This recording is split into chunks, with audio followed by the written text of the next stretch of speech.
ও যুবকেরা, নবী আমার দিন দুনিয়ার বাদশাহ হাবিবুল্লাহ নবী জনাবে মুহাম্মদ রাসূলুল্লাহ সাল্লাল্লাহু আলাইহি ওয়াসাল্লাম সেই সময় মা আমিনাকে বলেছিলেন, আম্মা জান আমার হাতটা একটা বারের জন্য ছেড়ে দিন, আব্বা জানের কবরের কাছে যেতে দিন।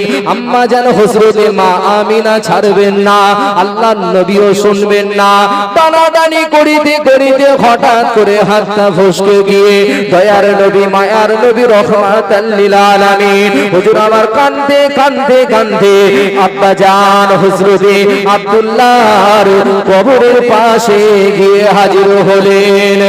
ও যুবকেরা, নবী আমার আব্বা জানের কবরের কাছে গিয়ে হাজির হয়ে কাঁদে, আব্বা জান আমি মুহাম্মদুর রাসূলুল্লাহ এসেছি, আমাকে কি কোলে নেবেন না?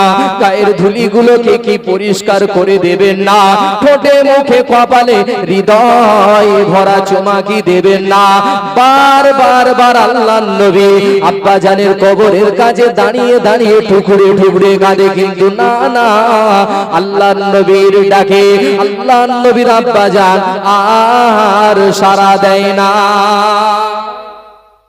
আব্বাজান আমি এসেছিলাম, আমাকে কি কোলে নেবেন না? গায়ের ধুলিগুলো কি পরিষ্কার করে দেবেন না?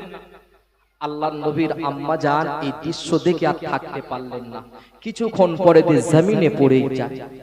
সঙ্গে ছিল, সাথে ছিল দাসী উম্মে আইমান। আল্লাহর নবীর আম্মা জানের নাকের উপরে হাত দিয়ে দেখছেন নিঃশ্বাসটা জারি না, নিঃশ্বাস আর জারি নাই। আম্মা জান হযরতে আমিনা পৃথিবীর জমিন ছেড়ে বিদায় নিয়েছে। ও যুবকেরা, দাসী উম্মে আইমান সেই সময় আল্লাহর নবীকে ডাক দিলেন, ও বাবা মুহাম্মদ, আই বাবা ফিরে চলো বাবা বাড়িতে, তোমার আম্মা জানে গানে ঘুমিয়ে গিয়েছে, বাবা ডেকে তোলো, চলো বাবা বাড়িতে, তোমার আম্মা জানকে বাবা ডাক দাও। সেই সময় আল্লাহর নবীকে বারবার ডাকার পরে আল্লাহর নবী রহমাতাল লিল আলামিন আব্বা জানের কবরটা ছেড়ে রেখে আম্মা জান হযরতে মা আমিনার কাছে এসে হাজির হলেন। আম্মা জান হযরতে মা আমিনার কাছে এসে দয়ার নবী রহমাতাল লিল আলামিন হুজুর আমার ডাক দিলেন, আম্মা জান উঠে পড়েন, চলেন বাড়ি ফিরে চলেন, দাদু জান আমাদের জন্য বড় অপেক্ষা করবে, দাদু জান আমাদের জন্য বড় চিন্তিত হবে। বার আল্লাহর নবী আম্মা জান হযরতে মা আমিনাকে ডাক দেন, কিন্তু না না না, আল্লাহর নবীর ডাকে তিনার আম্মা জান আর সাড়া দেয় না। আল্লাহর নবী আম্মা জান হযরতে মা আমিনাকে ডাক দিচ্ছেন, মা উঠে পড়েন, চলেন বাড়ি ফিরে চলেন, আমাদের জন্য দাদু জান বড় অপেক্ষা করবে, চিন্তিত হবে। ও যুবকেরা, বার আল্লাহর নবী ডাক দিলেন, আম্মা জান উঠে পড়েন, চলেন বাড়ি ফিরে চলেন। আম্মা জান হযরতে মা আমিনা ডাকে দেয়ার সাড়া দিলেন না। সেই সময় দাসী উম্মে আইমান আল্লাহর নবীকে বললেন, ও বাবা মুহাম্মদ সাল্লাল্লাহু আলাইহি ওয়াসাল্লাম, তোমার আম্মা জান এনেছিল তোমার আব্বা জানের সঙ্গে দেখা করানোর জন্য, কথা বলানোর জন্য। দেখা তো হলো না, কথা তো বললো না। ও বাবা মুহাম্মদ, তোমার আম্মা জান তোমার আব্বা জানের মতো জীবনের মতো বিদায় নিয়ে নিয়েছে। না না, তোমার ডাকেতে আর তোমার আব্বা জান আর আম্মা জান আর সাড়া দেবে না। আল্লাহর নবী কথাটা শোনার সঙ্গে সঙ্গে চোখ ভরা পানি নিয়ে, হৃদয় ভরা ব্যথা নিয়ে টুকরে টুকরে আম্মা জান হযরতে মা আমিনার পাশে বসে বসে কাঁদে। আম্মা জান এনেছিলেন আব্বা জানের সঙ্গে দেখা করানোর জন্য, কথা বলানোর জন্য। দেখা তো হলো না, কথা তো বললো না। আপনিও পৃথিবীর জমিন ছেড়ে বিদায় নিলেন। আজ থেকে আমি মুহাম্মদুর রাসূলুল্লাহ কাকে আম্মা জান বলে ডাক দেব। আম্মাজান আপনি তো এনেছিলেন আব্বাজানের সঙ্গে দেখা করানোর জন্য, আব্বাজান তো কথা বললো না, আব্বাজান তো দেখা তো করলো না, আপনিও বিদায় নিলেন। আজ থেকে আমি কাকে মা বলে ডাক দেব, কাকে আব্বাজানের কথা জিজ্ঞাসা করব? দেখেন বিশ্ব নবী ছোট্ট বেলায় 6 বছর অবস্থায় আম্মাজান হযরতে মা আমিনাকে হারালেন। 6 মাসেতে আব্বাকে হারিয়েছিলেন মায়ের গর্ভের ভিতরে। যে এত কষ্টের বিনিময়ে দিন আমার বাড়িতে তুলে দিয়েছে, কোরআন আমার বাড়িতে তুলে দিয়েছে, আমাদেরকে তো কষ্ট করতে হয় না। যে আল্লাহর নবী ফিরে আসলেন, দাদুজানের কাছে বড় হচ্ছেন বিশ্ব নবী। 8 বছর যখন আল্লাহর নবীর বয়স, ওই 8 বছর 2 মাসে দাদুজানও আল্লাহর নবীর পৃথিবীর জমিন ছেড়ে বিদায় নিয়েছিলেন। তাহলে কত কষ্টের বিনিময়ে বিশ্বনবী বড় হয়েছে, একটু চিন্তা করেন। আজকে আমি আপনি এত সুখ পাওয়ার পরেও আল্লাহ ভুলে গিয়েছি, কারণ একটাই, বিশ্বনবী বলেছেন সন্তান ভূমিষ্ঠ হবে কোরআনের শিক্ষা দিতে। কিসের শিক্ষা দিতে একটু বলেন? ও যুবকেরা, নবী আমার দিন দুনিয়ার বাদশা হাবিবুল্লাহ নবী জানাবে মুহাম্মদুর রাসূলুল্লাহ সাল্লাল্লাহু আলাইহি ওয়াসাল্লাম, নবী আমার জানিয়ে দিলেন যেদিনকে মা করবে সন্তান গর্ভপাত, পাক শাবক হবে যখন ওই নবজাত, তার ডান কানে আজান দেবে, বামে ইকামাত। পয়লা তারিখ হতে শিশুর পার হবে না 7, তার ভিতরে নাম রাখিতে বলেছে হযরত, মাথা নেড়া করা হলো নবীজির সুন্নাত, আকিকা করিতে হবে গো মুমিনের জাত। তা না করে মুসলমানের বাড়ির যুবকের শুক্রবারে দিচ্ছে গালে ভাত, এদিকে দেয় বা শুক্রবারকে গালে ভাত, আওয়াজ বোঝা যাচ্ছে তো? শুক্রবারকে ভাত দেয় না, সন্তান হলে আমার এলাকায় দেয়, কিছু কিছু এলাকায় আবার সন্দেশ দেয়, কারণ ছেলে বড় হয়ে মিষ্টি মিষ্টি কথা বলবে। এটা কি নবীর আদর্শ বলে? যে রাসূলুল্লাহ আদর্শ শিখিয়েছেন আমাদেরকে, সেই আদর্শ তো আমাদের বাড়ি থেকে বিদায় নিয়েছে। ও যুবকেরা, শিশুর মুখে ফুটবে যখন কচি কচি বাত, আল্লাহ আল্লাহ শিক্ষা দেবেন, এটাই তো নিকাত। আদব কায়দা শিক্ষা দিয়ে করবে হেফাজত, তা না হলে ছেলে বড় হয়ে হবে চোর ডাকাত, লিটল খুনি গুন্ডা সেজে করবে বাজিমাত, শাসন করার মতো তোমার থাকিবে না হাত, ছেলের বিচার করে বেড়াতে হবে বসে দিবারাত, তার কারণে পড়তে পারে তোমার আমার ঘরে বজ্রপাত। নবীর আদর্শ যদি সন্তানকে না শিক্ষা দিই, আমাদের ঘরে বাজ পড়বে কি পড়বে না? নবীর আদর্শ তো বাড়ি থেকে বিদায় নেয়। আল্লাহ নবী বললেন সন্তান ভূমিষ্ঠ হবে, মাথাটাকে ন্যাড়া করে দেবে, আকিকা করবে, সন্তানের সুন্দর দেখে নাম রেখে দেবে। আজকাল সন্তানের সুন্দর দেখে নাম হয়, একটু আওয়াজ দেন, আমার সঙ্গে কথা বলেন। সুন্দর নাম হয় সন্তানের। ও যুবকেরা, কিতাবের কথা কিতাবের ভিতরে পাওয়া যায়, রাসূলুল্লাহর আদর্শের কথা ওই হাদিসের ভিতরে পাওয়া যায়। আজকালকার মুসলমানের যুবকদের নাম, সেই নামের নাইকো কোনো দাম, নাম রেখেছে সাল্টু লালটু মন্টু ভল্টু কল কবজা নাটি নাট বল্টু, কালো কেলো ভেলো ভুলো, এসব কি মুসলমানের নামের জাত হলো? খোকন স্বপন তপন রতন, নামগুলো আবার যেন এদের মনের মতো, রাজু বাপ্পা না পান্না, মুসলিম নাম শুনে লাগছে ঘৃণা, মেয়েদের নাম আবার মডেল করে রেখেছেন বাপ আমার, মেয়েদের নাম রেখেছে শেফালি কাকুলি পারুনি নয়না, সোনালি পোষকালি কাকুলি ময়না, তানিয়া মুনিয়া সানিয়া প্রিয়া, বলে শেষ করা যাবে না এসব নাম গুনিয়া, লিউলি শিউলি টগর গোলাপ, মুসলিম নামের সাথে নেই গো কোনো আলাপ। ও যুবকেরা, আল্লাহ নবী জানিয়ে দিলেন আল্লাহর দরবারে দুটো নাম সব চাইতে পছন্দনীয়, প্রথম নাম হলো আব্দুল্লাহ, দ্বিতীয় নাম হলো আব্দুর রহমান। আপনার সন্তানের নাম যদি আব্দুল্লাহ, আব্দুর রহমান, আব্দুর রাজ্জাক, আব্দুর রহিম রেখে দেন, দৈনিক ওই সন্তানের নাম ধরে ধরে যতবার ডাকাডাকি করবেন, আল্লাহ আল্লাহর নামের জিকির আদায় হয়ে যাবে। আর যদি বলেন পল্টু, বোতল নিয়ে উঠতে পারে না, নাম রেখেছে হিকমত আলী, পাওয়া যায় কি যায় না? দুর্গন্ধে পাশে বসা যায় না, নাম কি রে? না আতর আলী, পাওয়া যায় না। সারাক্ষণ পাশে বসে বক বক করে বকছে, নাম বলছে না শান্ত মিয়া। তাহলে রাসূলুল্লাহর আদর্শ আমার বাড়ি থেকে বিদায় নিয়েছে কি নাই না? আজকে যদি বলেন রাসূলুল্লাহর আদর্শ যদি বিদায় নিয়ে থাকে, এ মুসলমান মার খাবে না তো খাবে কে? এ মুসলমান লজ্জিত হবে না তো হবে কে? যদি রাসূলুল্লাহর আদর্শ আমার বাড়িতে থাকতো, রাসূলুল্লাহর শিক্ষাটা যদি আমার সন্তানকে দিতে পারতাম, জগতের মানুষ তো আমাদেরকে দেখে বাবাজি সেলুট করতো। আজকে তো কোরআনের শিক্ষাটাই দিতে পারলাম না। আল্লাহর নবী দেখেন কত কষ্টের বিনিময় দিনটা আমার বাড়িতে তুলে দিয়েছে, ইসলামটা আমার বাড়িতে তুলে দিয়েছে। বিশ্বনবী যখন ছোট্ট অবস্থায় যখন মক্কা শরীফের কাবা ঘরটা মেরামতের কাজ হচ্ছে, আল্লাহর নবীও সেই কাজেতে অংশগ্রহণ করলেন। কেমন না, মক্কার ছোট্ট ছোট্ট বালকেরা ইট পাথরগুলোকে নিজেরা আগিয়ে দিয়ে সহযোগিতা করছে, আল্লাহর নবীও গুটি গুটি পায়েতে আগিয়ে গেলেন। ইট পাথরটা ওই মক্কার কাবা ঘরটা নির্মাণ করার জন্য, যে মেরামত করার জন্য সহযোগিতার হাত বাহির করলেন। কিন্তু লক্ষ্য করে দেখলেন ওই মক্কার ছোট্ট ছোট্ট বালকেরা তাদের পরনের জামাটাকে কাঁধে বেঁধে নিয়েছে। কাজের সুবিধার্থে নিজের পরনের জামাটা কাঁধেতে বেঁধে নিয়েছে।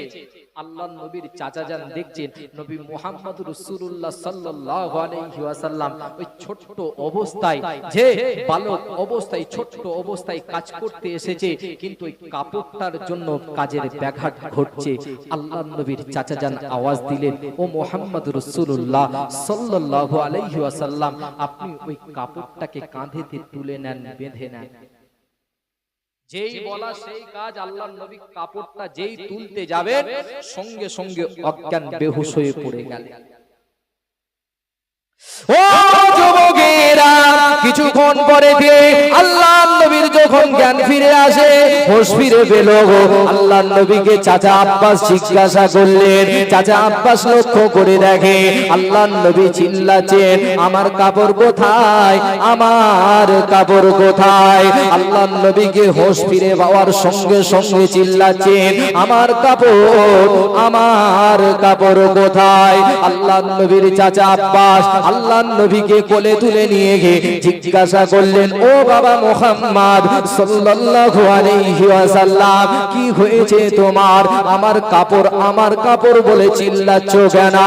ও যুবকেরা, নবী আমার দিন দুনিয়ার বাদশা হাবিবুল্লাহ, নবী জানাবে মুহাম্মদ রাসূলুল্লাহ সাল্লাল্লাহু আলাইহি ওয়াসাল্লাম সেই সময় আল্লাহর নবীর চাচা জানকে বলেছিলেন, চাচা জান, আপনার কথাটা রাখতে গিয়ে আমি মুহাম্মদ রাসূলুল্লাহ সাল্লাল্লাহু আলাইহি ওয়াসাল্লাম যখন নিজের পরনের জামাটা খুলিতে যায়, ওই আসমান থেকে আওয়াজ একটা ভেসে ভেসে আসে, ও নবী মুহাম্মদ সাল্লাল্লাহু আলাইহি ওয়াসাল্লাম, খবরদার না না, পরনের কাপড় পরে নাও, পরনের কাপড় পরে নাও।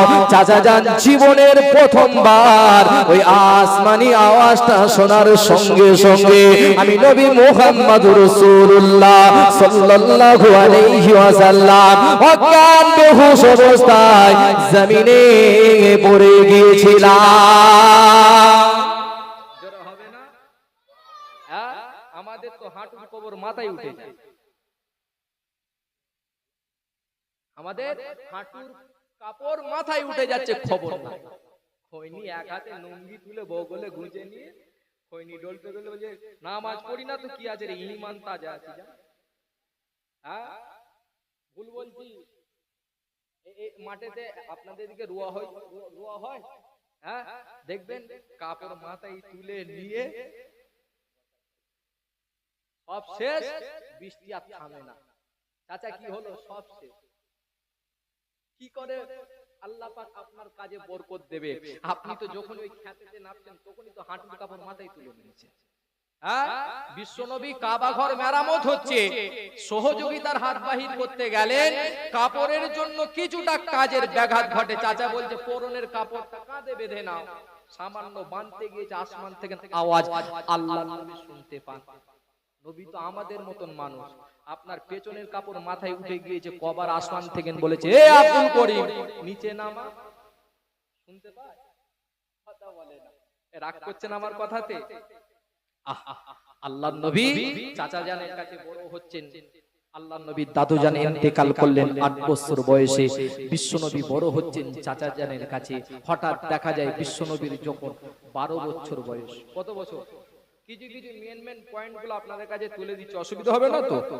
যেহেতু বিশ্বনবী দিবস উপলক্ষে এই মাহফিল, আল্লাহর নবীর কিছুটা সিরাত আলোচনা করতে হবে, আমাকে আপনাকে শুনতে হবে। কারণ এই আলোচনা সর্ববছর সব সময় হয় না। হয় কি যে নবী দিবসের মাহফিলে বসেছেন, তাই বিশ্ব নবীর কিছুটা আদর্শের কথা তুলে দিচ্ছি। আল্লাহর নবীর বয়স যখন 12 বছর, বিশ্ব নবীর চাচা যান রেডি হলেন, তৈরি হলেন। কোথায়? না বাণিজ্যতে যাবে বলে। যখনই রেডি তৈরি হয়েছে, এই খবরটা আল্লাহর নবীর কানেতে গিয়ে পৌঁছে গিয়েছে। ও নবী মুহাম্মদ সাল্লাল্লাহু আলাইহি ওয়াসাল্লাম, তোমার চাচা যান আজকে তোমাকে রেখে বাণিজ্যতে বার হচ্ছে। এই কথাটা শুনে ছোট্ট ছেলে 12 বছর বয়স বলেন, একে ছোট বেলায় আম্মা হারিয়েছে, যে ছোট্ট অবস্থায় দাদু হারিয়েছে, এখন চাচা যান যাচ্ছে বাণিজ্যতে। যদি একা বাড়িতে রেখে যায় বা অন্য চাচার কাছে রেখে যায়, যে চাচার কাছে খাওয়া দাওয়া করে, যে চাচাকে বেশি মোহাব্বত করে, তার জন্য অন্তরটা একটু হলেও কাঁদবে কি কাঁদবে না? আল্লাহর নবী আর খেলাধুলা করলেন না। আল্লাহর নবী দৌড়ে দৌড়ে চাচা জানের দিকে এগিয়ে আসছে। ও যুবকেরা, নবী আমার দিন দুনিয়ার বাদশাহ হাবিবুল্লাহ নবী জনাবে মুহাম্মদুর রাসূলুল্লাহ সাল্লাল্লাহু আলাইহি ওয়াসাল্লাম গুটি গুটি গুটি গুটি পায়ে আল্লাহর নবীর চাচা জানের কাছে এসে হাজির হলেন। ও চাচা জান, ইলা মান তাকিল ফিয়া আম্মি লা আবালি ওয়ালা উম্মা। ও চাচা জান, আমি নবী মুহাম্মদুর রাসূলুল্লাহ সাল্লাল্লাহু আলাইহি ওয়াসাল্লাম আমাকে কার কাছে রেখে যান? এই পৃথিবীর জমিনে আমার আব্বা নাই, এই পৃথিবীর জমিনে আমার আম্মাও নাই। ইলা মান তাকিল ফিয়া আম্মি লা আবালি ওয়ালা উম্মা। ও যুবকেরা, এই মন উতাল করা কথাটা শোনার সঙ্গে সঙ্গে আল্লাহর নবীর চাচা জানে অন্তরেতে একটা ঢেউ ভেসে ওঠে। আল্লাহর নবীর দিকে মায়াটা বেড়ে গিয়েছে, মোহাব্বত বেড়ে গিয়েছে। এই মন উতাল করা কথাটা শুনে আল্লাহর নবীর চাচা জান কেঁদে ফেললেন।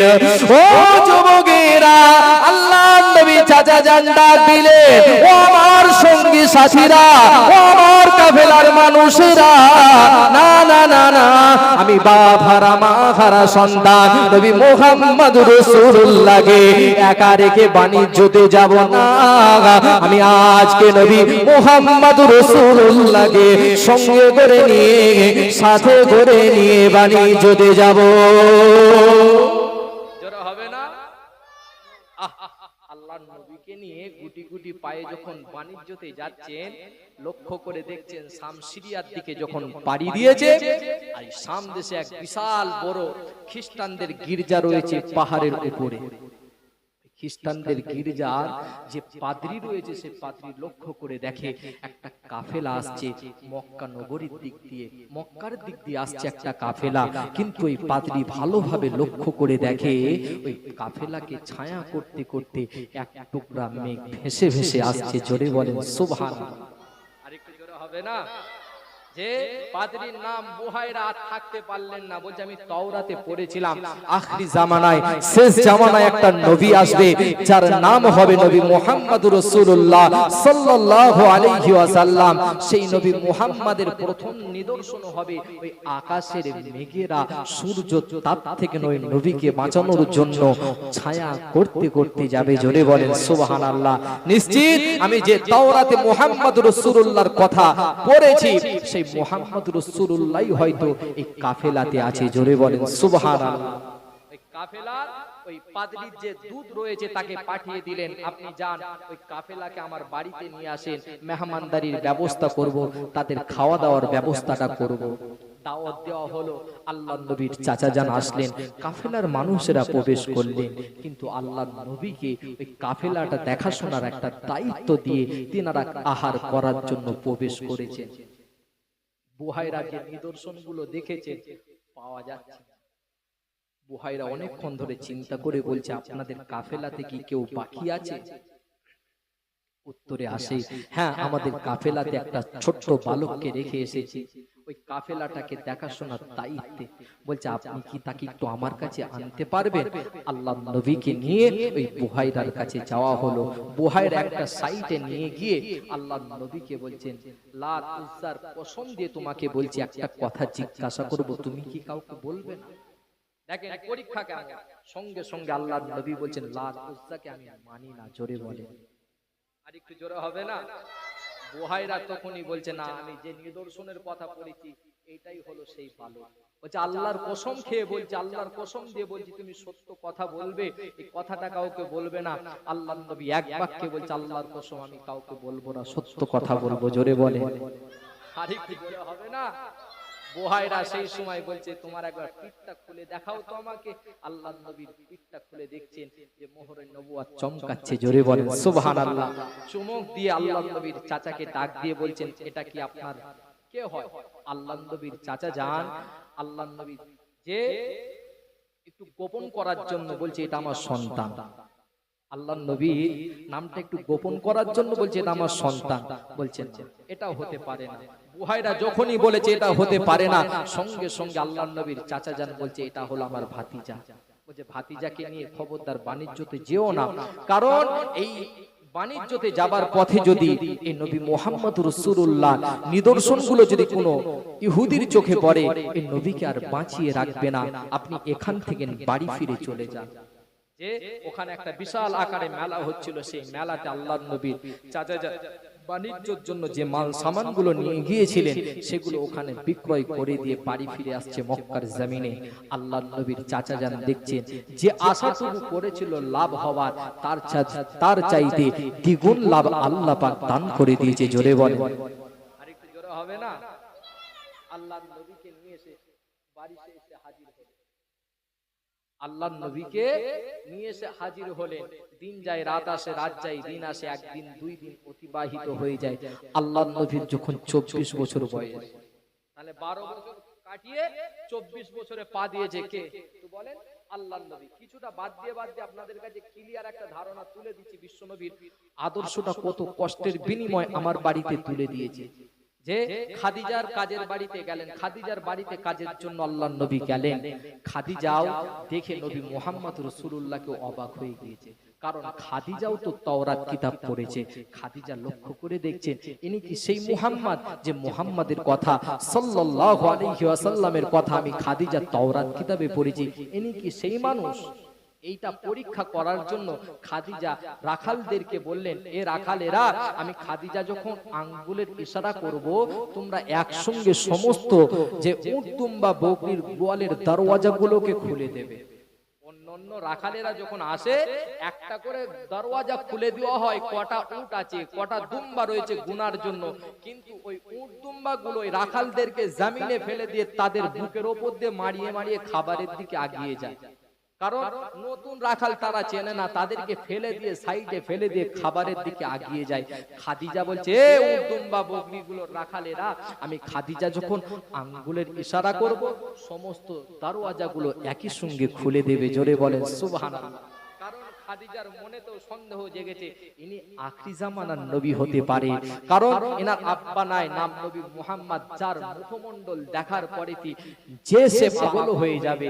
তাই আম্মা জান আয়েশা সিদ্দিকা রাদিয়াল্লাহু তাআলা আনহা বলেছিলেন, মিশরের কন্যারা, মিশরের মেয়েরা নবী ইউসুফ আলাইহিস সালামের চেহারা দেখে আঙ্গুল কেটেছিল, তারা যদি আমার নবীকে দেখতে একটাবার তাদের গর্দান কেটে ফেলতো। জোরে বলে, আর একটু জোরে হবে না? আমরা তো নবী না দেখে নবীর প্রেমে পাগল হয়ে আছি, ঠিক না? নবীকে না দেখে নবীর প্রেমে আছি কি নাই বলে? তো মা খাদিজা আল্লাহর নবীকে দেখে রাখালদেরকে বলেন, এ রাখালেরা, আমি যখন আঙ্গুলের ইশারা করব, সমস্ত উট দুম্বা বকরিগুলো দরওয়াজাগুলোকে খুলে দেবে। ও যুবকেরা, দয়ার নবী রহমাতাল লিল আলামিন কে আম্মা জান হযরত মা খাদিজা ওই উট দুম্বা বকরির সামনে দাঁড় করিয়ে দিয়ে ওই রাখালদেরকে যখনই আঙ্গুলের ইশারা করেছে, রাখালেরা খাদিজার কথা শোনার সঙ্গে সঙ্গে একই সঙ্গে ওই উট দুম্বা বকরিগুলোর দরওয়াজা খুলে দিয়েছেন। খাদিজাও অবাক হয়ে গিয়েছে, পাশেই ছিল নাফিসা, নাফিসাও অবাক হয়ে গিয়েছে। ও যুবকেরা, খাদিজা লক্ষ্য করে দেখে অন্যান্য রাখালদেরকে দাঁড় করিয়ে যখন ওই উট দুম্বা বকরিগুলোর দরওয়াজা খুলে দেওয়া হয়, ওই উট দুম্বা বকরিগুলো তাদেরকে জমিনে ফেলে দিয়ে বুকের ওপর দিয়ে পা দিয়ে মারিয়ে মারিয়ে মারিয়ে মারিয়ে নিজেদের খাবারের দিকে চলে যায়, নিজেদের খাদ্যর দিকে চলে যায়। কিন্তু না না, খাদিজা লক্ষ্য করে দেখে আল্লাহর নবী রহমাতাল লিল আলামিনকে দাঁড় করিয়ে দিয়ে যখন উট দুম্বা বকরিগুলোর দরওয়াজা খুলে দেওয়া হয়েছে, সেই সময় ওই উট দুম্বা বকরিগুলো আল্লাহর নবীর সামনে লাইনে লাইনে কাতারে কাতার দিয়ে সারি সারি দাঁড়িয়ে গিয়েছে। আর হবে না যে খাদিজা অবাক, একই দৃশ্য। খাদিজা বলছে এ কোনো সাধারণ ছেলে হতে পারে না। মা খাদিজা কি করলেন? অবাক হয়ে গিয়েছেন। বকরি চড়াতে গিয়েছে, মা খাদিজার কাছে শিকায়েত আসছে, খাদিজা, ও খাদিজা, তুমি যে রাখালকে রেখেছো, ও রাখাল তো গাছের গোড়ায় বসে থাকে, যে ছায়া জায়গায় বসে থাকে। খাদিজা এই কথাটা শুনে শিকায়েত পাওয়ার পরেতে ওই উট দুম্বা বকরি চড়ানোর চরণ ভূমিতে গিয়ে হাজির হলেন। আহা, বাবলা বনের ছায়ার নিচে বিশ্বনবী তো বসার কথা তো দূরের কথা, আল্লাহর নবী যেদিকে যায় সেই দিকেই তো ছায়া হয়ে যায়। জোরে হবে না? আরেকটু জোরে হবে না? বাবলা বনের, বাবলা বনের ধারে ধারে বকরি চড়াইতেন, আর মেঘেরা এসে নূর নবীকে ছায়া করিতে। আরো জোরে হবে না? বাবলা বনের ধারে ধারে বকরি চড়াইতেন, আর মেঘেরা এসে নূর নবীকে ছায়া করিতেন। এমন নবী এই দুনিয়ায় আর তো আসবে না, এমন নবী এই দুনিয়ায় আর তো আসবে না। তুলনা তো দূরের কথা, তার ছায়া মেলে না। আইকে যাবি আই দূর মদিনায়, জিয়ারতে রহ যায়, যে থাই নবী শুইয়াছেন পাক মদিনায়। হাজার হাজার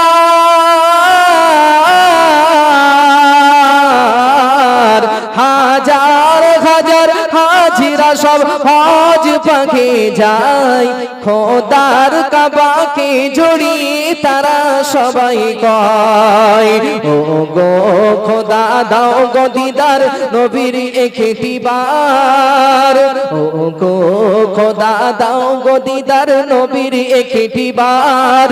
কিয়ামতের কঠিন দিনে তাহলে হব পার, আইকে যাবি আই দূর মদিনায়, জিয়ারতে রহ যায়, যে থাই নবী শুইয়াছেন পাক মদিনায়। দুরুদাল্লাহুম্মা।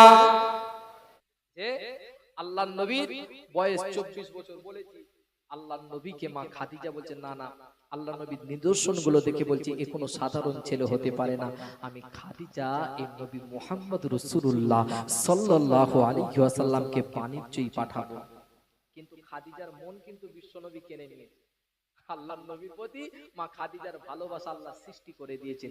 খাদিজা বলছে এই নবী মুহাম্মদ রাসূলুল্লাহকে বাণিজ্যই পাঠাবো। কিন্তু খাদিজা ওই পেছনে পেছনে একজনকে ওই নবী মুহাম্মদ রাসূলুল্লাহ জানবে কেমন মানুষ, কেমন ছেলে, এই জানার জন্য একজনকেও পাঠিয়ে দিলেন। আল্লাহর নবী কেমন বাণিজ্যতে গিয়ে মানুষের সঙ্গে ব্যবহার করছে এটা জানার জন্য একজনকে গোপনে গোপনে পাঠাচ্ছেন। কারণ আল্লাহর নবী চাচা যান সেই 12 বছর আগেকারের কথা, যে ওই মক্কার ছেড়ে যখন বাণিজ্যতে যাচ্ছিলেন, যে আল্লাহর নবীর চাচা জানকে যিনি বলেছিলেন বুহাইরা নামক পাদ্রী, যে নবী মুহাম্মদ রাসূলুল্লাহ নিদর্শন যদি ইহুদিরা দেখতে পায় এনাকে আর জীবিত রাখবে না।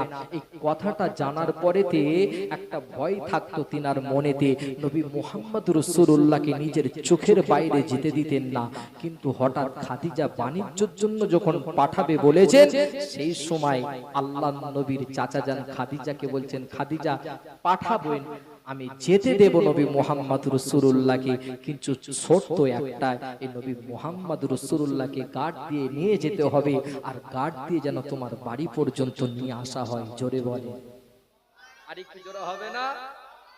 মা খাদিজা কথাটা শুনে একজনকে পাঠিয়ে দিয়েছেন। বাণিজ্য থেকে যখন আল্লাহর নবী ফিরে আসবেন, খাদিজার রাতে ঘুম হয় না।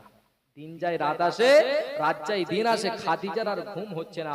নবী মুহাম্মদ রাসূলুল্লাহর কথা চিন্তা করছে মা খাদিজা, বালিশ মাথা দিয়ে চিন্তা করছে। নাফিসাকে মাঝে মাঝে জিজ্ঞাসা করছে, এই নবী মুহাম্মদ রাসূলুল্লাহ, এই মুহাম্মদ নামক ছেলেটা কেমন?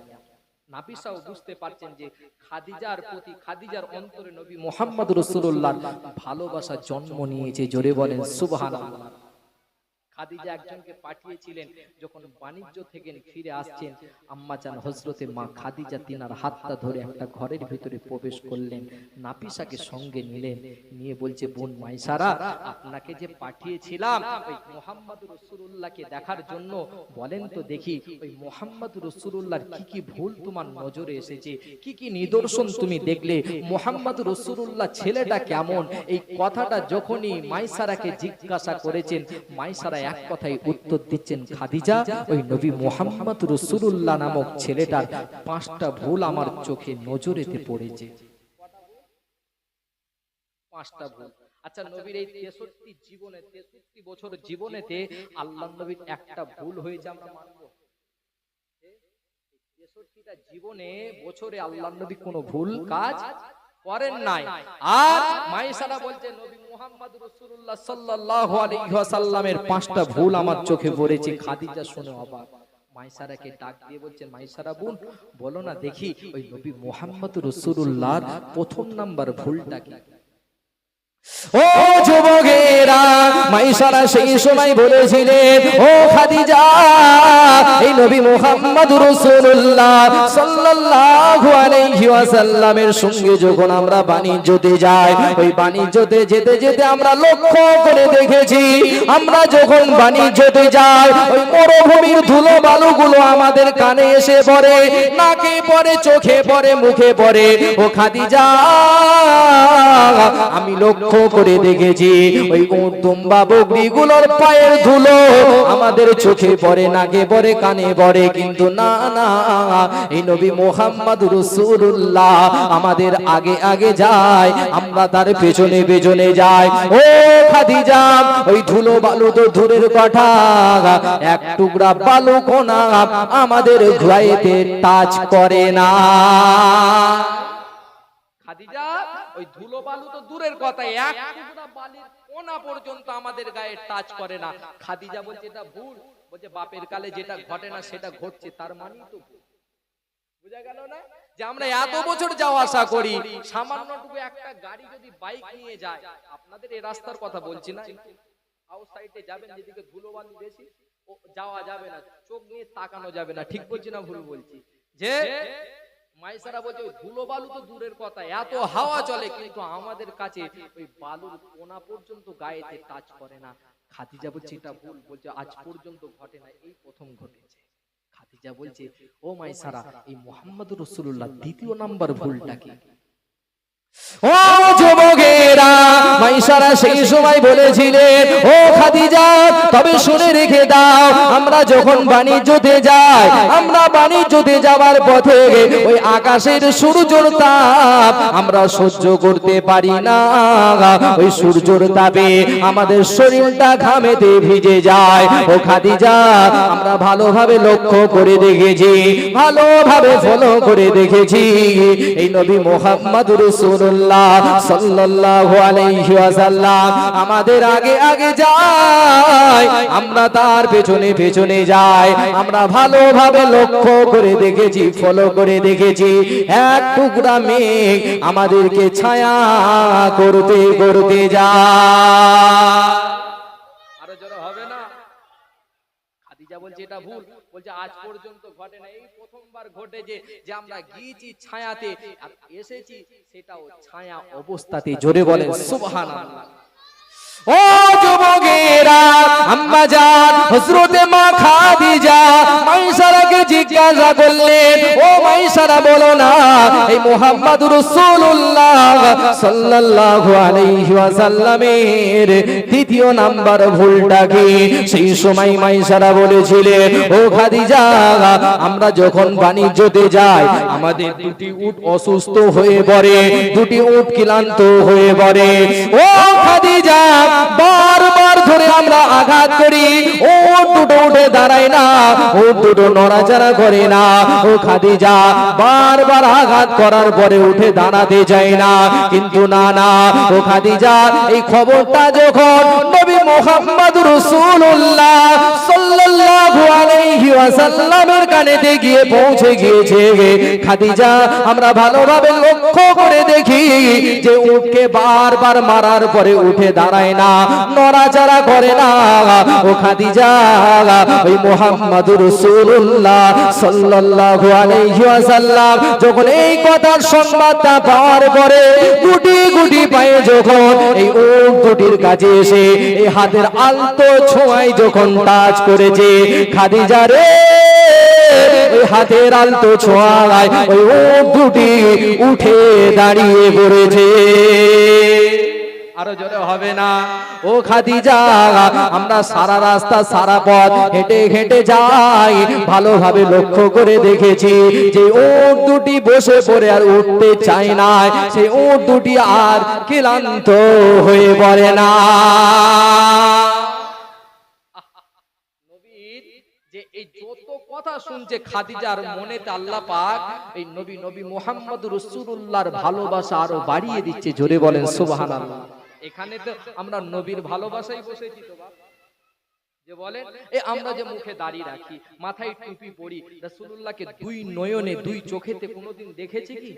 একটা ভালোবাসা আলাদার ভালোবাসা, দেখলে সে ব্যাপার আলাদা, কিন্তু না দেখে ভালোবাসা জগতের মানুষ বলেন তো কে আজ পর্যন্ত এইভাবে ভালোবেসেছে বা কাকেই ভালোবাসা হয়েছে না দেখে ভালোবাসা? একমাত্র আল্লাহর নবীকে যদি আমরা দুই নয়নে দুই চোখে দেখতাম থাকতে হয়তো পারতাম না। না দেখে যে এতটা ভালোবাসা কারো প্রতি হয় এটা আমাদের দেখে শিক্ষা নেওয়া দরকার, ঠিক না? আজকে তো রাসূলুল্লাহর ভালোবাসার জন্যই তো এখানে বসা। একবার তাকবীর দেন তো, নারায়ে তাকবীর।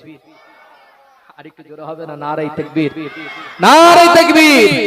যে আজকে রাসূলুল্লাহ দুনিয়াতে এসেছেন শুভে সাদিকে, আমরা খুশি না বেজার? নূর আলা আয়া হে, नूर वाला आया है, नूर वाला आया है, नूर लेकर आया है, सारे आलम पे देखो कैसा नूर छाया है। बोलो अस्सलातु अस्सलामु अलैका या रसूल अल्लाह, अस्सलातु अस्सलामु अलैका या हबीब अल्लाह, अस्सलातु अस्सलामु अलैका या रसूल अल्लाह, अस्सलातु अस्सलामु अलैका या हबीब अल्लाह। नूर वाला, नूर वाला, आरो जोरे, नूर वाला आया है, नूर लेकर आया है, सारे आलम पे देखो कैसा नूर छाया है। बोलो अस्सलातु अस्सलामु अलैका या रसूल अल्लाह, अस्सलातु अस्सलामु अलैका या हबीब अल्लाह। जब तलक ए चाँद तारे झिलमिलाते जाएंगे तब तलक जश्ने मिलादत हम मनाते जाएंगे। जोर হবে না? আর একটু চিল্লা হবে না? जब तलक ए चाँद तारे झिलमिलाते जाएंगे तब तलक जश्ने मिलादत हम मनाते जाएंगे। नूर वाला, कमली वाला, सफायत वाला, कौसर वाला आया है, नूर वाला आया है, सारे आलम पे देखो कैसा नूर छाया है। अस्सलातु वस्सलामु अलैका या रसूल अल्लाह, अस्सलातु वस्सलामु अलैका या हबीब अल्लाह। नाते महबूबे खुदा सुनते सुनाते जाएंगे, या रसूल अल्लाह का नारा हम लगाते जाएंगे। আরো জোরে হবে না? नाते महबूबे खुदा सुनते सुनाते जाएंगे, या रसूल अल्लाह का नारा हम लगाते जाएंगे। नूर वाला आया है, नूर लेकर आया है, सारे आलम पे देखो कैसा नूर छाया है। अस्सलातु वस्सलामु अलैका या रसूल अल्लाह, अस्सलातु वस्सलामु अलैका या हबीब अल्लाह। दुरूद अल्लाहुम्मा सल्ली अला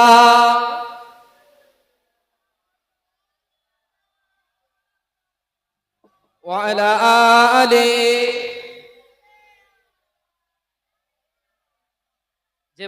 যে কথা বলছিলাম, রাসূলুল্লাহর কিছু আলোচনা করলাম, অসুবিধা হলো? আজকে তো আমরা রাসূল ভুলে গিয়েছি, কোরআন ভুলে গিয়েছি, নবীর আদর্শ আমাদের বাড়ি থেকে বিদায় নিয়েছে। দেখেন আল্লাহর নবী কত আঘাত খাওয়ার বিনিময়ে এই দিনটা আমার বাড়িতে তুলে দিয়েছে, কোরআনটা আমার বাড়িতে তুলে দিয়েছে।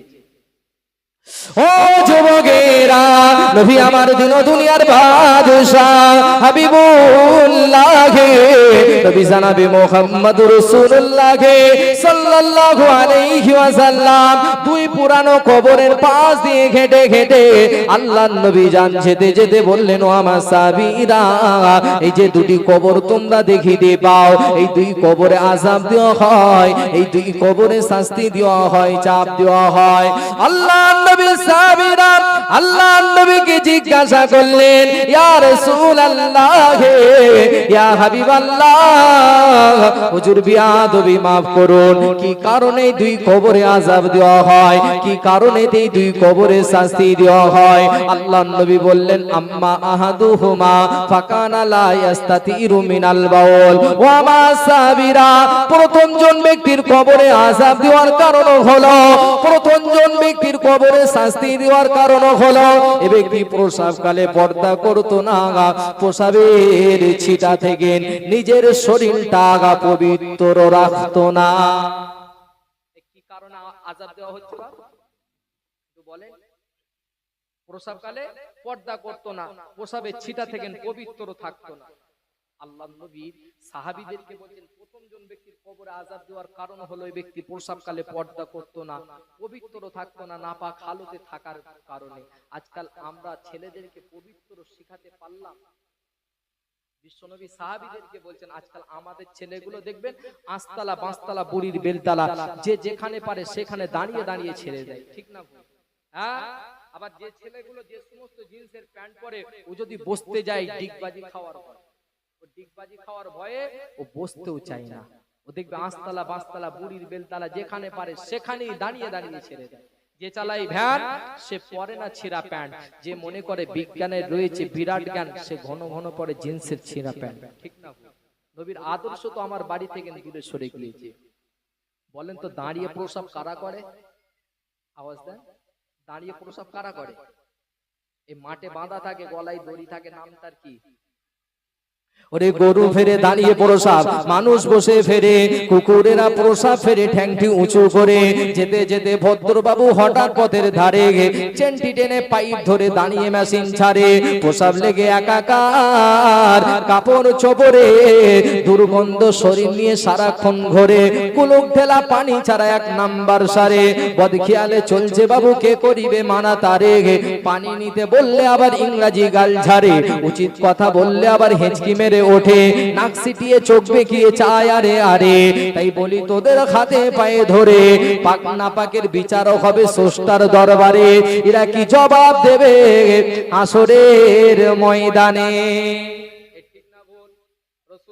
প্রথম জন ব্যক্তির কবরে আযাব দেওয়ার কারণ হলো এ ব্যক্তি প্রসাবকালে পর্দা করতো না, প্রসাবের ছিটা থেকে পবিত্র থাকতো না, নাপাক হালতে ঘোরাফেরা করার কারণে। ও যুবকেরা, আল্লাহ নবী জিজ্ঞাসা করলেন, আল্লাহ নবী সাহাবীরা জিজ্ঞাসা করলেন, ইয়া রাসূলুল্লাহ, ইয়া হাবিবাল্লাহ হুজুর, দ্বিতীয় জন ব্যক্তির কবরে আযাব দেওয়ার কারণ কি? দ্বিতীয় জন ব্যক্তির কবরে শাস্তি দেওয়ার কারণ কি? আল্লাহ নবী বললেন, ও আমার সাহাবীরা, দ্বিতীয় জন ব্যক্তির কবরে আযাব শাস্তি চাপ দেওয়ার কারণ হলো এ ব্যক্তি চগলখড়ি গড়িত, ও আম্মাল আখরু ফাকানা ইয়ামসি বিন নামিমা। ও আমার সাহাবীরা, দ্বিতীয় জন ব্যক্তি চগলখড় ছিল, চগলখড়ি করার কারণে থেকে দ্বিতীয় জন ব্যক্তির কবরে আযাব দেওয়া হয়। আপনাদের এলাকায় চগলখোর দেখা যায়? বলেন একটু। কিছু কিছু দেখবেন চায়ের দোকানে, মাচানে, ঘাটে, পুকুরের পাড়ে বসে মহা আনন্দে ঠ্যাঙের ওপর ঠ্যাং তুলে ঠ্যাং নাচায়, তামাম বিশ্বের কেচ্ছা গায়, কোথায় কি ঘটেছে এরা মরে চিন্তায়, ধর্ম করব কিরা জলঞ্জলি দেয়, ফতুয়া ফারাজের এরা বলিয়া উড়ায়, এদের ফতুয়া শুনে বড় বড় মুফতি পর্যন্ত হার মেনে যায়। আবার চাচা বলে, আমি করি না তো কি এসে যায়, আমার ঈমান ঠিক আছে, শুধু করার অপেক্ষায়। বলি পকেট থেকে সাদা সুতোর বার করে, বুঝলি খোকা, সব ঠিক আছে, এটা বলছে মকরু রে মকরু, মার মুড়ি ঝাঁটা, তুমি মকরু বলে দুটো টান টেনে দিলে। তোমাকে ফতোয়া জিজ্ঞাসা করছে না হারাম কি হালাল, খাওয়া যাবে কি যাবে না, তুমি যেহেতু ফতোয়া দিলে মকরু, তোমার জন্য তো খোদা 5 ওয়াক্তের নামাজ ফরজ করেছে, একটা ওয়াক্তের নামাজের সময় মসজিদে পাওয়া যায় না কেন? ভুল বললাম? যেটা ফরজ সেটাকে ছেড়ে দিয়ে মকরু আদায় করে পাওয়া যায় না। আমি ফতোয়া দিচ্ছি না হারাম কি হালাল, মকরু কি, হ্যাঁ জায়েজ কি না জায়েজ। আপনাকে একটাই প্রশ্ন জিজ্ঞাসা করলাম, আপনি যেহেতু মকরুনে টানাটানি করছেন, তাহলে ফরজটা ছাড়লেন কিসের জন্য? ধ্বংস করে ফেললেন।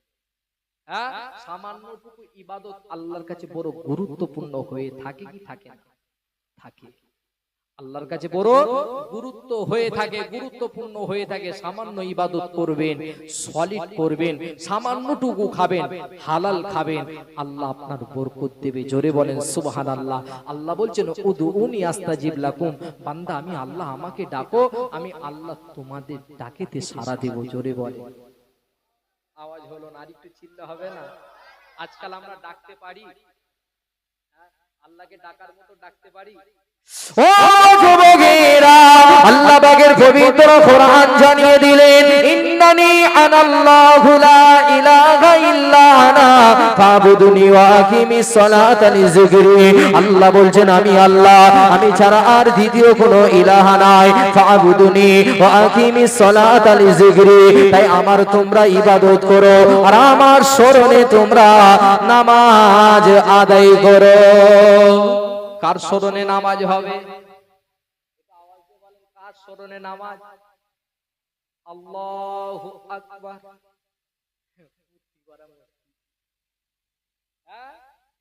নিয়ত বেঁধে নেই ইমাম সাহেবের পেছনে, এসি সুইচটা দেয় না কেন, এত গরম হচ্ছে, এসিটা চালাতো হয় না? হ্যাঁ, আল্লাহ বলছেন আমাকে স্মরণ করে তোমরা নামাজ আদায় করো। ঈদের বাবাজি, ঈদের ময়দানে ডাক দিচ্ছে চাচাকে, চাচা সামনের কাতার ফাঁকা, খবর নাই। দ্বিতীয়বার আওয়াজ দিচ্ছে, ও চাচা সামনের কাতার ফাঁকা, আওয়াজ নাই। চাচা সামনের কাতার ফাঁকা পূরণ করেন, এই আমি নামাজ পড়ছি তো তোর বাপের, তুই ওখানে বসে আছিস, বস, হয় না? হঠাৎ নামাজ শেষে চাচারা হাত দুটো জড়িয়ে ধরে বলছে, চাচা আপনার সঙ্গে আমার দ্বন্দ্ব না, তবে এত গরম মারলে, এত গরম কিসের? যে খোকা, ওই যে 6 তাকবীর দিতে হয় না, 6 তাকবীর কিভাবে দেয় আমার জানা নেই। মানে ওই যে সামনের মাল যা করবে আমি পেছনে দাঁড়িয়ে দাঁড়িয়ে তা করব, তাহলে সামনের মাল যদি মশার কামড়ে ঠ্যাং তুললে ই তো লুঙ্গি মাথায় তুলে দেবে। ভুল বলছি? নবীর আদর্শ আমার বাড়ি থেকে দূরে সরে গিয়েছে। নবীর আদর্শ সন্তানদেরকে শিক্ষা দেয়। ও যুবকেরা, নবী আমার দিন দুনিয়ার বাদশাহ হাবিবুল্লাহ, নবী জানাবে মুহাম্মদুর রাসূলুল্লাহ সাল্লাল্লাহু আলাইহি ওয়াসাল্লাম নবী আমার জানিয়ে দিলেন কাল কিয়ামতের দিনে হাসরের ময়দানে বিচারের মাঠে আমার আল্লাহ পাক এক শ্রেণী বান্দার দিকে তাকিয়ে দেখবেন না। আল্লাহর নবী বললেন যে অহংকারের জোর দেখাতে গিয়ে, ক্ষমতার জোর দেখাতে গিয়ে নিজের পরনের লুঙ্গি পায়জামাটা গাটির নিচে ঝুলিয়ে পড়বে। কাল কিয়ামতের দিনে হাসরের ময়দানে বিচারের মাঠেতে আমার আল্লাহ পাক সে সমস্ত বান্দার দিকে তাকিয়ে দেখবেন না।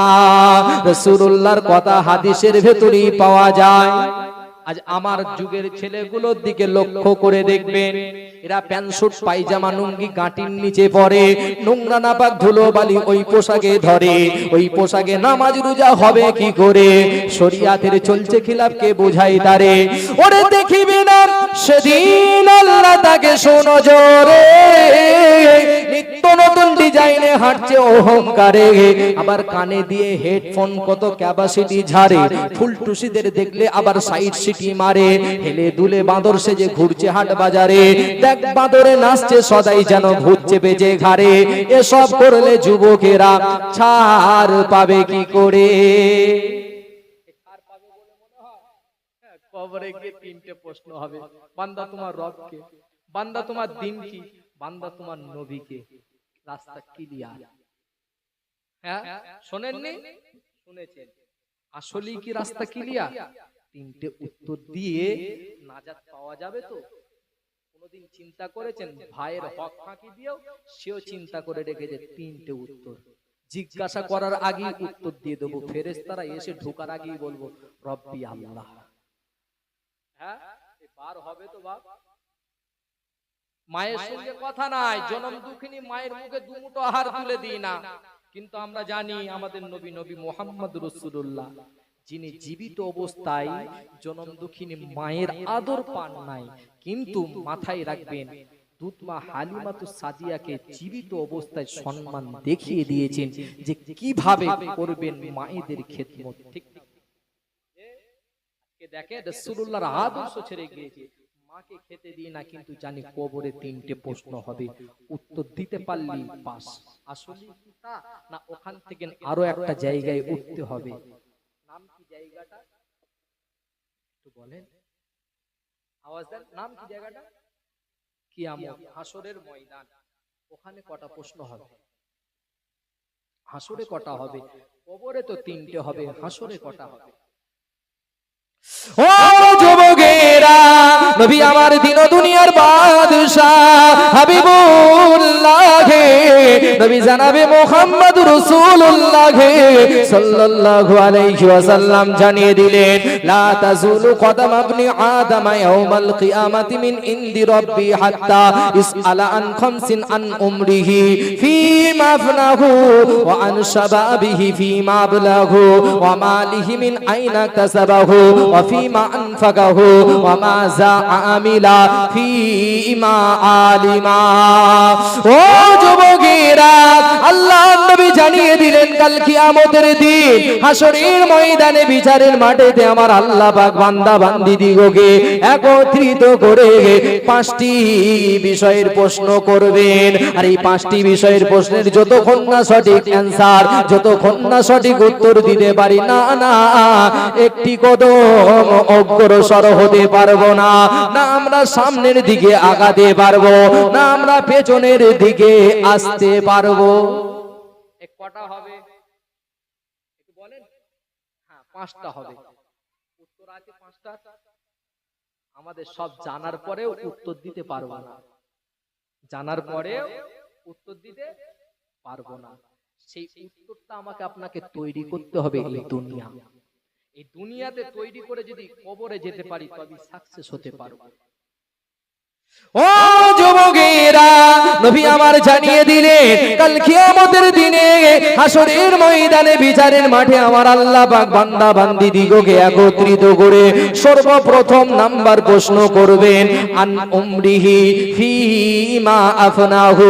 ও আমার বান্দা, ও আমার বান্দি বলো বলো, পৃথিবীর জমিনে আমি আল্লাহ পাক তোমাকে একটা জীবন দিয়েছিলাম, সেই জীবনটা তোমরা কোন পথে পথে অতিবাহিত করেছিলে, হারাম পথে না হালাল পথে, ন্যায়ের পথে না অন্যায়ের পথে, সত্যর পথে না মিথ্যার পথে, আমি আল্লাহ আমার পথে না শয়তানের পথে। আল্লাহ জিজ্ঞাসা করবে, বান্দা আমি আল্লাহ একটা জীবন দিয়েছিলাম, সেই জীবনটা কোন পথে অতিবাহিত করেছিলে? আমি সাইদ আফ্রিদি হোসেন উঠে যদি বলি, আল্লাহ আমি 5 বছর বয়সে স্কুলে ভর্তি হয়েছিলাম, 23 বছর বয়সে সমস্ত ডিগ্রিগুলোকে হাসিল করলাম, 24 বছর বয়সে চাকরি পেলাম, 25 বছর বয়সে বিবাহ করলাম, আমার যখন 50 বছর বয়স সন্তানগুলোর বিবাহ দিলাম, আল্লাহ পাক 55 বছর বয়সে হিসেব কষে দেখলাম জায়গা হয়েছে, জমিন হয়েছে, ঘর হয়েছে, বাড়ি হয়েছে, আমার জন্য আপনার হজ ফরজ হয়েছে। আপনার হজে গিয়ে আল্লাহু আকবার সেখানে হজ পালন করে বাড়ি ফিরে আসলাম। আল্লাহ যখন 60 বছর বয়স, আর বয়স্ক মানুষকে কে আল্লাহ পাক ডাকে? আপনার ঘর মসজিদে এসে নামাজটা আদায় করেছিলাম। আচ্ছা বলেন, হিসেব হয়েছে কি হয় না? আমি সাইদ আফ্রিদিকে এই 60 বছরের নামাজটা আল্লাহ জিজ্ঞাসা করবে। 70 বছরের নামাজের কথা সাইদ আফ্রিদি হোসেন, ওই 70 বছরের নামাজটা কোথায়?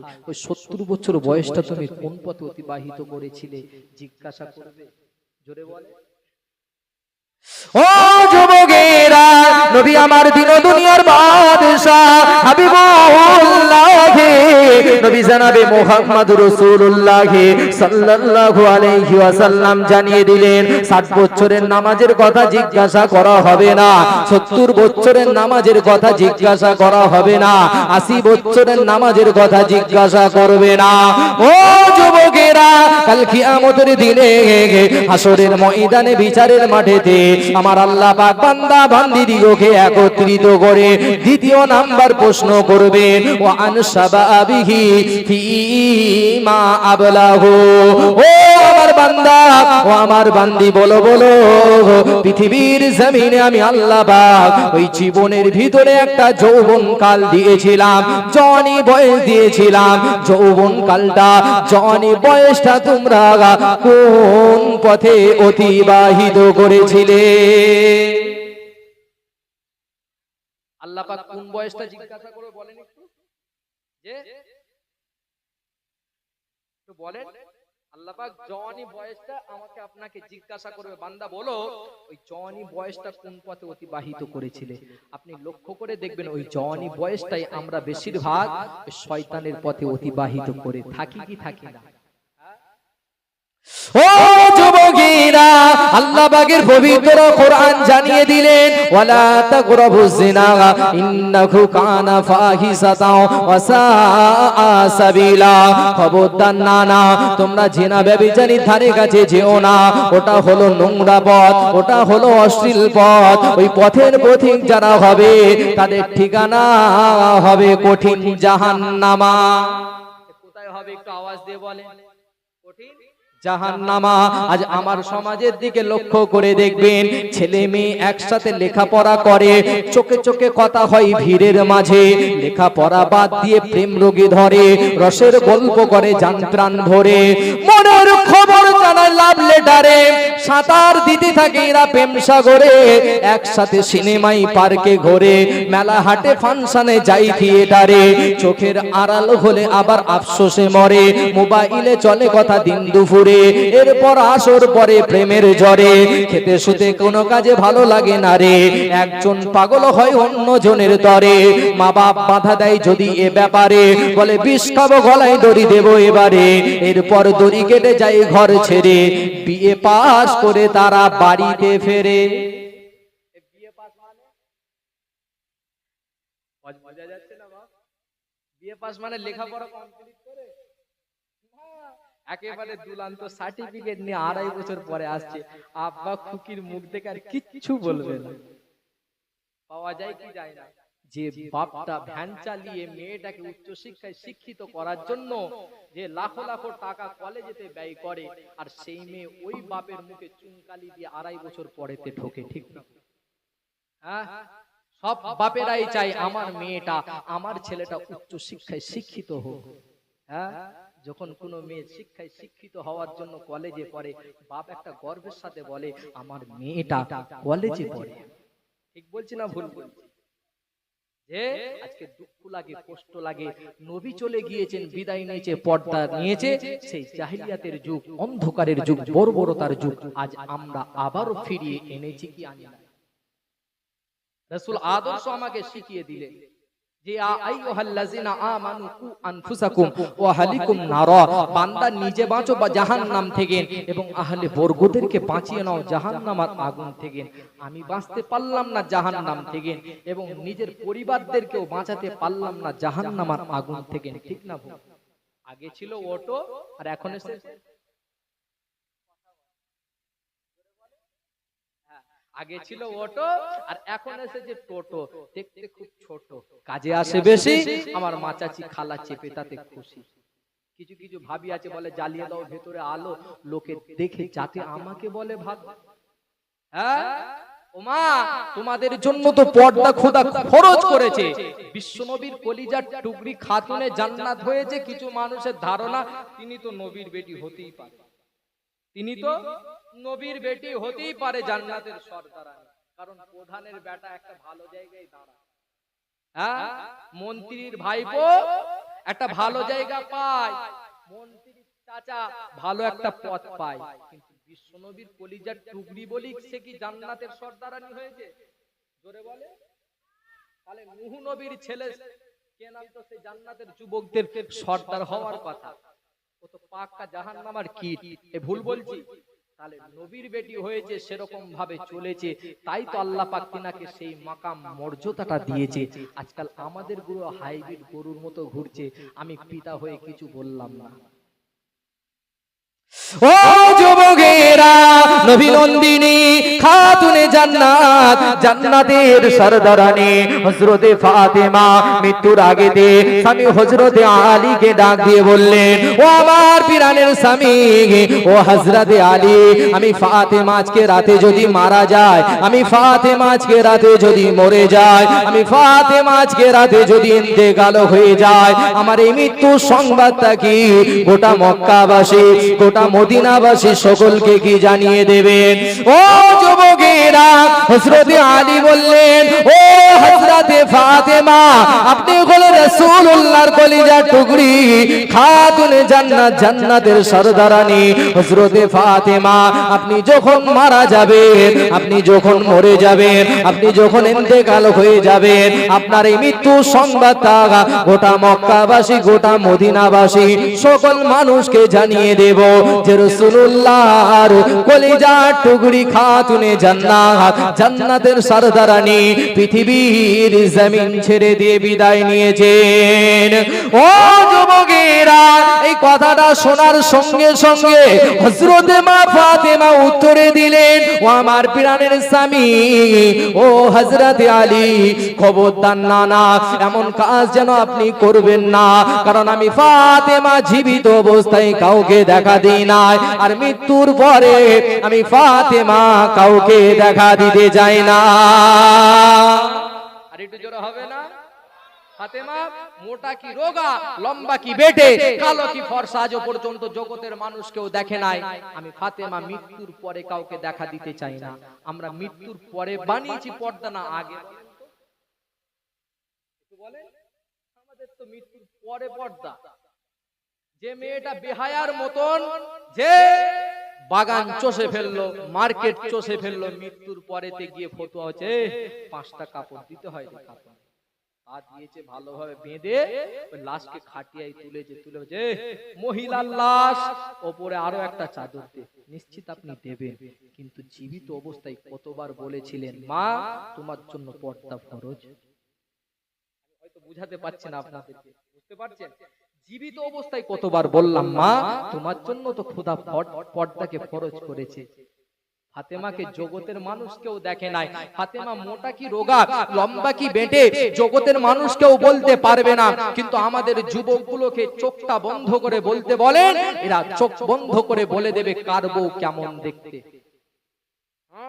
কিছু কিছু যুবক আছে বলে, আমাদের গ্রামের রহিমা টেক্কা মেয়ের পাশেরটা মাথায় চাটি দেবে, যে কুদ্দুসের বউটা দেখেছিস, ঠোঁটের নিচে তিল আছে।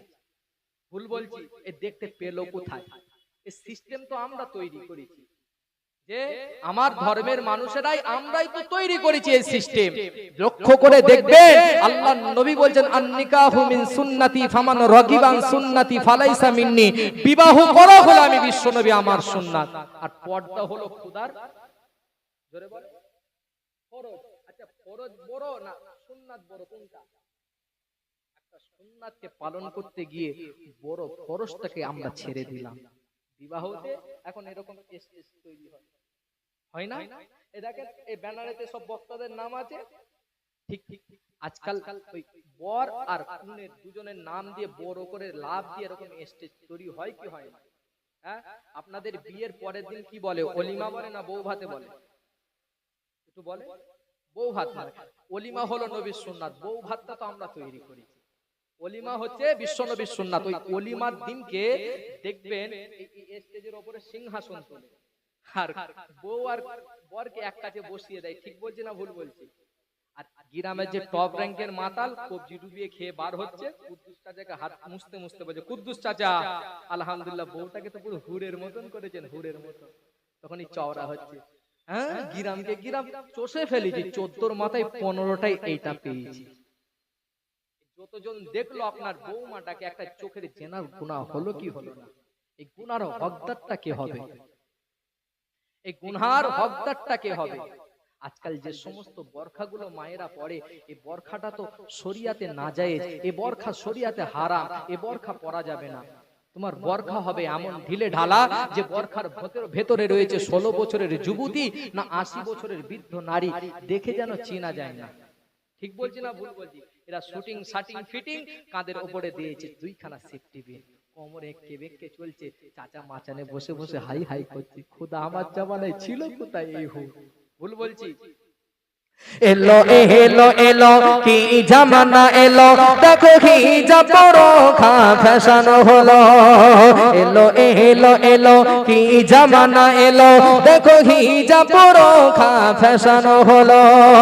পড়েছে এমনই চাইনা বরখা, পড়েছে এমনই চাইনা বরখা। শরীরে যা আছে বুবুর চাই গো বোঝা, শরীরে যা আছে বুবুর যাই গো বোঝা। বুবু নিজেই দেখে বলে লাগছে হেভি, বুবু নিজেই দেখে বলে লাগছে হেভি, তুলে রাখে মোবাইল সেলফি ছবি। এলো এলো এলো কি জামানা এলো, দেখো হিজাব পরখা ফ্যাশন হলো। এমনই বড় খাই বুবু যাই বাজারে, এমনই বড় খাই বুবু যাই বাজারে। যুবক ছেলেরা সব পেছনে ঘরে, যুবক ছেলেরা সব পেছনে ঘরে। বলে সুন্দর কেমন এর শরীরের গঠন, বলে সুন্দর কেমন এর শরীরের গঠন, দেখে মনে হয় জানো নায়িকার মতো। এলো এলো এলো কি জামানা এলো, দেখো হিজাব পরখা ফ্যাশন হলো। আদর্শ থেকে আমি আপনি দূরে সরে গিয়েছি। যে কথাগুলো বলতে বলতে রেখে এসেছিলাম, আমারও যাবার টাইম হয়ে গেছে, একটু গুছিয়ে নিন। অসুবিধা হলো? একটু বাস্তব কথা তুললাম, অসুবিধা রাগ করলে? তাকবীর দেন তো, নারায়ে তাকবীর। আর একটু জোরে হবে, নারায়ে তাকবীর, নারায়ে তাকবীর। মাশাআল্লাহ। প্রথমে রেখে এসেছিলাম আম্মা জান হযরতে মা খাদিজার কথা। তিনটে হয়েছে। মা খাদিজা প্রথম জিজ্ঞাসা করছে, মাইসারা বলো তো এই নবী মুহাম্মদ রাসূলুল্লাহ কি নিদর্শন দেখেছিলে? নবী মুহাম্মদ নিদর্শনের কথা বলেছিল, এক টুকরা বালির কোনা পর্যন্ত আমাদের গায়ে টাচ করে না। দ্বিতীয় নিদর্শনের কথা বলেছিলেন, কি বলেছিলেন? না আমরা যত পথ হেঁটে হেঁটে গিয়েছি, আকাশের এক টুকরা মেঘ আমাদেরকে ছায়া করতে করতে যায়। খাদিজাকে তৃতীয় নাম্বার যে নিদর্শনের কথা বলেছিলেন, খাদিজা আমি যখন যাই এই মুহাম্মদ রাসূলুল্লাহর সঙ্গে দুটি উট অসুস্থ হয়ে পড়ে, সেই দুটি উট আমরা বারবার আঘাত করার পরে উঠে দাঁড়াতে চাই না, কিন্তু এই নবী মুহাম্মদ রাসূলুল্লাহর হাতের আলতো ছোঁয়ায় উঠে দাঁড়িয়ে পড়েছিল। জোরে বলে, আরেকটু জোরে হবে না? ও যুবকেরা, আম্মা জানো হযরতে মা খাদিজা সেই সময় মাইসারাকে জিজ্ঞাসা করলেন, ও মাইসারা বলো না দেখি এই মুহাম্মদুর রাসূলুল্লাহ সাল্লাল্লাহু আলাইহি ওয়াসাল্লামের চতুর্থ নাম্বার নিদর্শন কি? সেই সময় খাদিজাকে মাইসারা বলেছিলেন, খাদিজা আমরা যখন বাণিজ্যতে যাই প্রতি বছরে একটা গাছের গোড়াতে বসে থাকি, কিছুক্ষণ বিশ্রাম করে সেই গাছের গোড়া থেকে বিদায় নিই। ও খাদিজা আমরা যখনই যাই সেই গাছের গোড়ায় আশ্রয় নিই, কিন্তু না না না ওই গাছেতে ফল হয় নাই, ফুলও ধরে নাই। কিন্তু খাদিজা এই নবী মুহাম্মদুর রাসূলুল্লাহ সাল্লাল্লাহু আলাইহি ওয়াসাল্লাম আমাদের সঙ্গে যখন বাণিজ্যতে গিয়েছেন, আমরা যখন ওই গাছের গোড়ায় আশ্রয় নিয়ে বাণিজ্যতে পাড়ি দিয়েছিলাম, ওরে খাদিজা ফিরার সময় লক্ষ্য করে দেখি সেই গাছেতে ফল আর ফুলে ভরপুর হয়ে গিয়েছে। আরো জোরে হবে না? সেই গাছ আজও দাঁড়িয়ে রয়েছে, নেটে সার্চ দিয়ে দেখবেন সেই গাছ আপনি দুই চোখে দেখতে পারবেন, যে মরা গাছ আল্লাহ পাকের নবীর ছোঁয়াতে জীবিত হয়ে গিয়েছিল। জোরে বলে, আরেকটু জোরে হবে না? খাদিজা বলছে এগুলো ভুল, খাদিজা আজ পর্যন্ত ঘটে না, এই ঘটতে মানে তো। ও যুবকেরা, মাইসারা সেই সময় খাদিজাকে বলেছিলেন, খাদিজা শোনো বিবি খাদিজা, এই মুহাম্মদুর রাসূলুল্লাহ সাল্লাল্লাহু আলাইহি ওয়াসাল্লামের পঞ্চম নাম্বার নিদর্শন, পঞ্চম নাম্বার ভুল আমাদের লেগেছে। আমরা যখন বাণিজ্যতে যাই, যে মালটা আমরা নিয়ে গিয়েছিলাম সেই মালের দাম দ্বিগুণ হয়ে গিয়েছিল। ও খাদিজা ওখান থেকে যে মালগুলো আমরা কিনেছিলাম, যখন আমরা কিনতে যাই আমরা লক্ষ্য করে দেখি সেই দামটা, মালের দামটা কমে যায়, কিন্তু সেই মালটা যখন আবার হাটেতে তুলি, ও খাদিজা আমরা ভালোভাবে লক্ষ্য করে দেখেছি সেই মালের দাম দ্বিগুণ বেড়ে যায়। ও খাদিজা প্রতি বছরের ন্যায় এ বছরে যখন আমরা গিয়েছিলাম, যেমন ভাবে বেচা কিনা করি ঠিক করলাম, করে যখন বাড়ির দিকে আসবো বলে রেডি হলাম, আমরা লক্ষ্য করে দেখি প্রতি বছরের তুলনায় এবছরে 7 গুণ বেশি লাভবান হয়েছে। হবে না? খাদিজা এই কথা শুনে বলছে না, এটা সাধারণ কোনো ছেলে হতে পারে না, ইনি মনে হয় আখরি জামানার নবী। নাফিসাকে ডাক দিয়ে বললেন, নাফিসা দেরি তুমি করো না, যাও না চাচা জানের কাছে চলে যাও, নবী মুহাম্মদ রাসূলুল্লাহর সঙ্গে আমি খাদিজা বিবাহর প্রস্তাবটা নবী মুহাম্মদ রাসূলুল্লাহর চাচা জানের কাছে গিয়ে দিয়ে দাও। জোরে বলো। মা খাদিজা বিশ্বনবীর যে ভালোবাসা, যে বিশ্বনবীর প্রেমে পড়েছিলেন, যে এই ভালোবাসাটা তৈরি করে দিয়েছিলেন কে? খাদিজার প্রতি, খাদিজার অন্তরে ভালোবাসা তৈরি করে দিয়েছিলেন আমার আল্লাহ পাক। জোরে বলবেন না সুবহানাল্লাহ। যে খাদিজা যতটুকু ভালোবাসা, মেন কথা অন্তর থেকে ভালো লেগেছে, এটা হলো পবিত্র ভালোবাসা। জোরে বলেন সুবহানাল্লাহ। খাদিজা বিবাহ করলেন, তখন একটা মক্কায় কথা উঠে গিয়েছে যে নবী মুহাম্মদ রাসূলুল্লাহ সাল্লাল্লাহু আলাইহি ওয়াসাল্লাম প্রচুর চালাক চতুর একজন ছেলে, কারণ খাদিজার ধন সম্পত্তি রয়েছে বিশাল, তাই খাদিজাকে নিজের দিকে টেনে নিয়ে বিবাহ করেছে। এই কথাটা যখন খাদিজার কানে গিয়েছে, খাদিজা মক্কাবাসীদেরকে দাওয়াত করলেন, আর দাওয়াত করার পরেতে খাদিজা সেই সময় বলেছিলেন, এ মক্কাবাসীরা একটা ছেলের সঙ্গে বিবাহ করার পেছনে কয়েকটা শর্ত থাকে, যেন ছেলেটা ভালো হয়, যেন ছেলেটা সৎ হয়, যেন ছেলেটা ভালো হয়, তার বংশ ভালো, তার যেন উঠা বসা চাল চলন ব্যবহারটা যেন ভালো হয়। আমি খাদিজা এই যে ছেলেটা দেখতে পেয়েছো, যাকে মক্কাবাসীরা আল আমিন বলে ডাক দেন, সত্যবাদী বলে, যে মুহাম্মদ রাসূলুল্লাহকে দেখিতে পাও, এই মুহাম্মাদের মতন জুরাই মক্কার জমিনে আর পাওয়া যাবে না, ইনার বংশ আলা, ইনি সত্যবাদী, ইনার মতন পুরুষ আর পাওয়া যাবে না। আমি খাদিজা বিবাহ করলাম। আপনাদের কষ্ট হচ্ছে কিসের জন্য?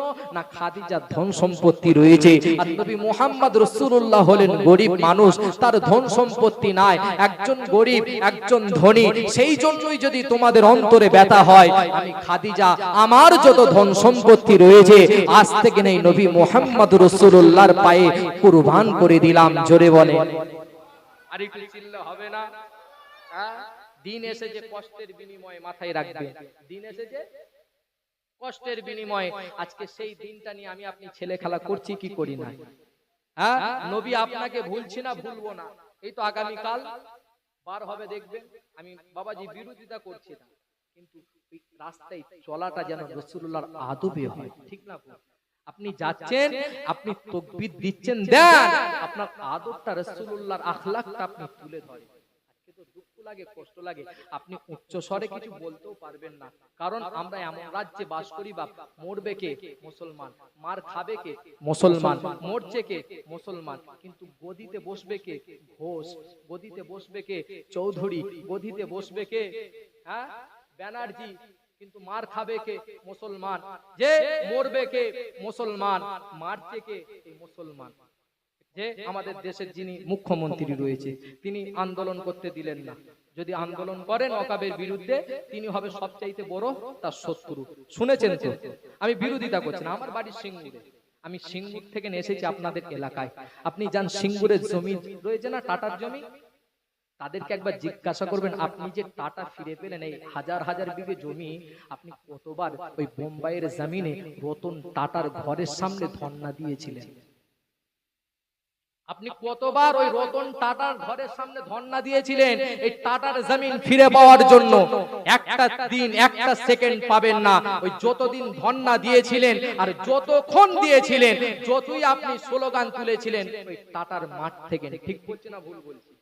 আজকে আমার বাপ জুয়ার জায়গা, আমার দাদুর জায়গা, আমার দাদুর জমি আমি ফিরে পাওয়ার জন্য ওয়াকফ আন্দোলন করব, আমাকে কেন দিল্লির জমিনে যেতে হবে?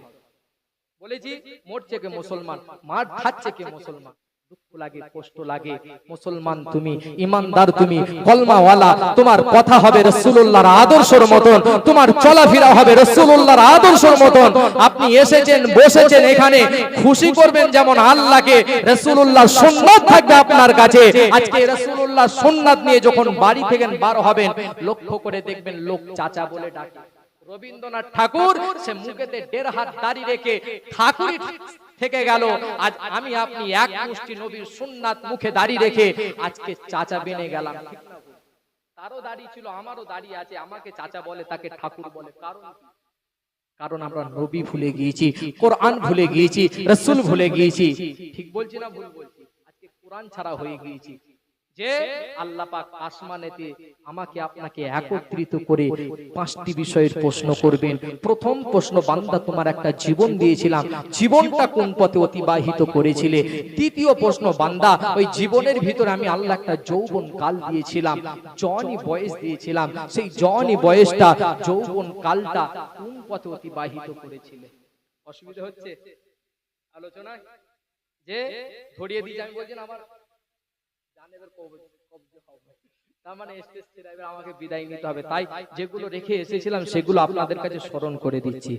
ও যুবকেরা, নবী আমার দিন দুনিয়ার বাদশাহ হাবিবুল্লাহ, নবী জনাবে মুহাম্মদুর রাসূলুল্লাহ সাল্লাল্লাহু আলাইহি ওয়াসাল্লাম, নবী আমার জানিয়ে দিলেন কাল কিয়ামতের দিন হাসরের ময়দানে বিচারের মাঠে আমার আল্লাহ পাক বান্দা বান্দি দিগকে একত্রিত করে তৃতীয় নাম্বার প্রশ্ন করবেন, ওয়া মালিহি মিন আইনা ইকতাসাবাহু, ওয়া আমার বান্দা, ওয়া আমার বান্দি বলো বলো, পৃথিবীর জমিনে আমি আল্লাহ পাক রব্বুল আলামিন তোমাকে পাঠিয়েছিলাম, সেই পৃথিবীর জমিনে গিয়ে যতটুকু ধন সম্পত্তি উপার্জন করেছিলে, কোন পথে উপার্জন করেছিলে?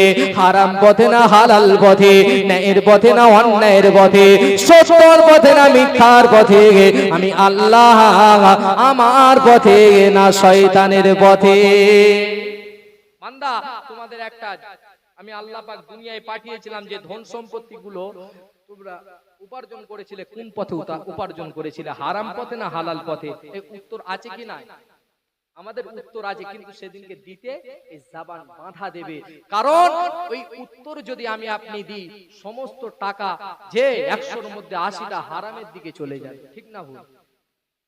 ও যুবকেরা, তাই আল্লাহ নবী জানিয়ে দিলেন কাল কিয়ামতের দিন হাসরের ময়দানে বিচারের মাঠে আমার আল্লাহ পাক বান্দা বান্দি দিগকে একত্রিত করে পঞ্চম নাম্বার প্রশ্ন করবেন, ওয়ামা যা আমিলা ফিমা আলিমা।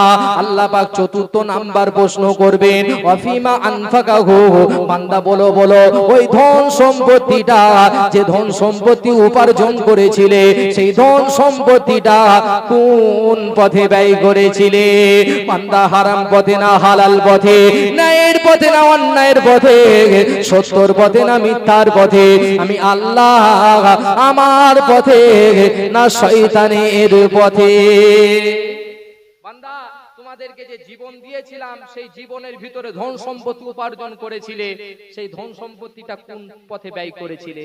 আচ্ছা বলেন তো, এখানে আসাটা ভালো না খারাপ? এখানে বসাটা ভালো। এখানে বসলে আল্লাহ পাওয়া যায়, এখানে বসলে যে জাহান্নাম জান্নাতের কথা শোনা যায়। তাহলে এখানে বসা ভালো না খারাপ? ভালো। যেমন ভালো তেমন, জোরে বলে, যেমন ভালো ঠিক তেমন খারাপ। এখানে বসে কিছু ব্যক্তি জান্নাত পেয়ে যাবে, এখানে বসে কিছু ব্যক্তি জান্নাত পাবে, আবার এখানে বসে কিছু ব্যক্তি জাহান্নাম পাবে। কারা কারা? এখানে বসে জান্নাতও যাবে, এখানে বসে জাহান্নামও যাবে। কারণ কিয়ামতের দিনে আল্লাহ পাক পঞ্চম নাম্বার আমাকে আপনাকে প্রশ্ন করবে। ও যুবকেরা, আল্লাহর নবী জানিয়ে দিলেন কাল কিয়ামতের দিন হাসরের ময়দানে বিচারের মাঠে আমার আল্লাহ পাক বান্দা বান্দি দিগকে একত্রিত করে পঞ্চম নাম্বার প্রশ্ন করবেন, ও আমার বান্দা, ও আমার বান্দি বলো বলো, ওয়ামা যা আমিলা ফিমা আলিমা। ও আমার বান্দা, ও আমার বান্দি বলো বলো, পৃথিবীর জমিনে যতটুকু তোমরা জ্ঞান সঞ্চয় করেছিলে, যতটুকু জ্ঞান উপার্জন করেছিলে, সেই জ্ঞান মোতাবেক কি কি আমল তোমরা করেছিলে? বান্দা তুমি জানতে এটা হারাম, এটা হালাল, এটা ন্যায়, এটা অন্যায়, এটা সঠিক, এটা বেঠিক, এই খাদ্য খাওয়া যাবে, এই খাদ্য খাওয়া যাবে না। বান্দা তুমি জানতে তোমার জন্য 5 ওয়াক্তের নামাজ পড়া হলো ফরজ। বান্দা তুমি জানতে মা বাপের খাই খেদমত করা তোমার জন্য ফরজ। বান্দা তুমি জানতে এতিমের হক গুলো ছিনিয়ে নেওয়া যাবে না। বান্দা তুমি জানার পরে কতটুকু আমল করে বান্দা আমি আল্লাহ আমার ডাকে সাড়া দিয়েছো? বান্দা তুমি তো এ টু জেড জানতে কতটুকু আমল করেছো। এখানে বসে যদি আমল করতে পারি, আমি আপনি সাকসেস। জোরে বলবেন না সুবহানাল্লাহ। যে আর এখানে বসে যদি আমল যদি না খালি শুনেই গিয়েছি, তাহলে আমি আপনি কিয়ামতে ধরা পড়বো কি পড়বো না? যে এখানেতে বসে যদি আমল করি, আমলের বিনিময়ে জান্নাত পাবো, আর এখানে বসে যদি শুনেই যায়, আমল যদি না করি, এর বিনিময়ে আল্লাহ পাক কিয়ামতের দিনে শাস্তি দেবে কি দেবে না? আজকে তো দুঃখ লাগে, কষ্ট লাগে, নবীর আদর্শ আমার বাড়ি থেকে দূরে সরে গিয়েছে। কোরআনের শিক্ষা আমার আপনার বাড়ি থেকে বিদায় নিয়েছে। ছোট্ট বয়সে ছোট্ট ছেলেদেরকে কোরআনের শিক্ষা আল্লাহর নবী দিতে বললেন। 7 বছর বয়স যখন আপনার সন্তানের হবে, ওই 7 বছর বয়সে কোরআনের শিক্ষা দেন, আল্লাহর সঙ্গে তাদের কাজটা করে দেন। আজকে তো আল্লাহর সঙ্গে আমরা কাজটা সন্তানদেরকে করতে পারলাম যে আজকে তো আল্লাহর সঙ্গে কাজটা করতে পারলাম না। একবার মোহাব্বতে দরুদ পড়েন আল্লাহ।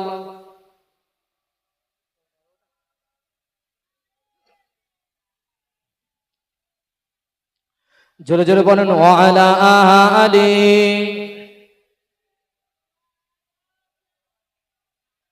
আমি দেখিনি তোমায় চোখের তারায়, তবুও তোমায় ভালোবেসেছি। আমি দেখিনি তোমায় চোখের তারায়, তবুও তোমায় ভালোবেসেছি।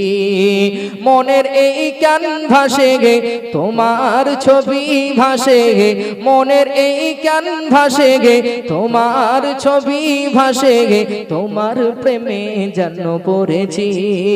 আমি দেখিনি তোমায় চোখের তারায়, তবুও তোমায় ভালোবেসেছি।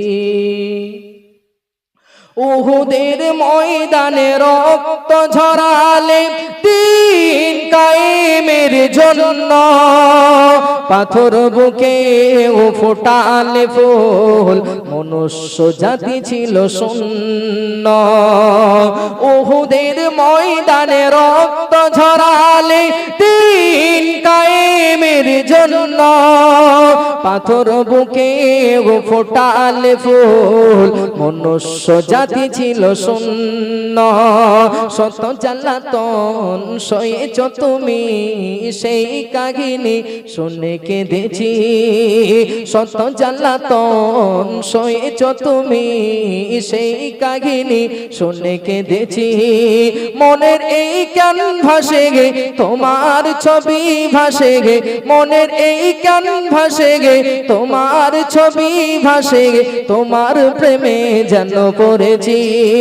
আমি দেখিনি তোমায় চোখের তারাই, তবুও তোমায় ভালোবেসেছি। দুরুদাল্লাহুম্মা সাল্লি আলা। এতগুলো মানুষ একটু জোরে জোরে পড়েন।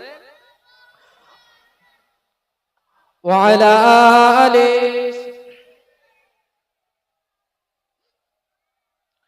দাঁড়ে দাঁড়ে ঘুরে খোদার বাণী পৌঁছে দিয়েছ দিন রাত, চিনিল না তোমায় তাই পাশে করিল যে শুধু আঘাত।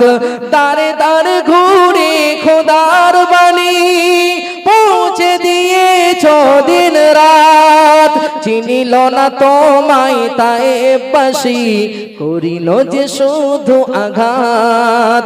তোমার পায়ের পথের ধুলি এই চোখে সুরমা দিয়েছি, তোমার পায়ের পথের ধুলি এই চোখে সুরমা দিয়েছি। মনের এই জ্ঞান ভাসে গে তোমার ছবি ভাসে গে, মনের এই জ্ঞান ভাসে গে তোমার ছবি ভাসে গে, তোমার প্রেমে যেন করেছি। আমি দেখিনি তোমায় চোখের তারাই, তবুও তোমায় ভালোবেসেছি। দুরুদাল্লাহুম্মা সাল্লি আলা।